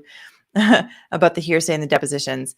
Rules of evidence are the same in depositions as they are in court, by the way, which the only difference is during a deposition, the party that is objecting, the opposing party, the one who's objecting, is going to state an objection to get it on the record, but a witness is generally going to have to respond nonetheless, which is different in court, because if there's an objection that is sustained by a judge, then they can't answer. The only exception to that is where the response by the witness would be something as serious as like going into attorney-client privilege, and where their lawyer instructs them not to answer, and they say like I this is my advice, is this is attorney-client privilege. You should not be waiving that. And then the response by the witness would be something along the lines of, I want to take the advice of my counsel and I will not respond to that question. So yeah, rules of evidence do still otherwise apply in depositions. And then there's also this question by UEJ Tube. Also, how old were the kids when they did these depositions? How long after the incident? I didn't catch the exact years that it was for them. But I think it was a number of years. Like from what I recall, it seemed like it was at least a couple of years. I could be wrong about that, but that was just my impression. And I didn't, 4 years later, Ace Moonshot says, okay. Well, so Mark Taylor, yes, now Apple is 18, but that's today. I don't know that the deposition happened this close to trial. I'm not sure. So, yeah. And then there's another question. Let me let it populate here for a sec. Okay, Derek Mazeppa. My question is, how come it took the ski instructor hours before filing this report, and why is that acceptable? Well, the rationale that both of the instructors gave during their testimony was that by the responses from both of the parties to the collision, both of them responded to them when they asked, "Are you okay?" They both said, "Yeah, I'm fine." Something to that effect. So when you have someone that tells you that as a ski instructor, you're really not required to fill out an incident report if it seems like everybody's kind of okay. Both of them were able to get back on their feet. They both were verbal, they were conversive, and even if shaken up a bit. So by all impressions from the information that both of these people were relaying to the ski instructors, it seems to them this is what they have said on the stand, and obviously the jury will determine that credibility. That to them, they were like, it seemed like everyone was okay, so we didn't need to fill out an incident report if it seemed like everyone was okay. If someone seemed like they were injured, then it would have been a different story. So, okay. Well, this has been another great day of testimony in the Gwyneth Paltrow ski crash trial. Thank you guys so much for hanging out with me while watching this trial. Today was very, very interesting, to say the least. We've got my new favorite expert witness for this trial. I mean, he did such a great job talking about the physics, and if you guys have seen my conversations on these kinds of topics before, I always say math is magic, science is sorcery. I'm not a math and science. I'm not a STEM person, like you can get me talking about history, psychology, sociology, but yeah, science and math are not my strong suits. So finding his testimony very engaging was a surprise to me. But anyhow, so that was great. Hearing from the medical doctor who himself had had a stroke earlier in his life, and so his testimony was a little bit slower. It was a little bit more challenging to keep focused on what it was that he was saying, but he definitely dropped a bomb towards the end. Whether or not you accept his conclusion on that, about the connection between a concussion that lasts more than 3 months versus that being legitimate or being the result of interest in litigation and media publicity and things like that, that's another question. Jury may have bought that, maybe not, but that was definitely something to drop at the very end of your testimony. So tomorrow it sounds like we are going to be hearing again from Terry Sanderson. It seems. We'll see where this goes. I personally feel very uncomfortable with the fact that his cross-examination has not ended. I need it to end so that we can check that box and like feel like we're actually moving on to the trial. Even though, of course, we've been going through witnesses ever since they cut off his cross-examination, but it's just so weird to me to not end his testimony and then move on to the next witness. I understand why they did it, but it's just it just feels very uncomfortable for me. All right. So I think that is going to be about it for me for today. Once again, thank you so much for being here with me. This has been a great stream, wonderful chat. And thanks again to Steve from Southern Law for joining me earlier. And I'll see you guys tomorrow.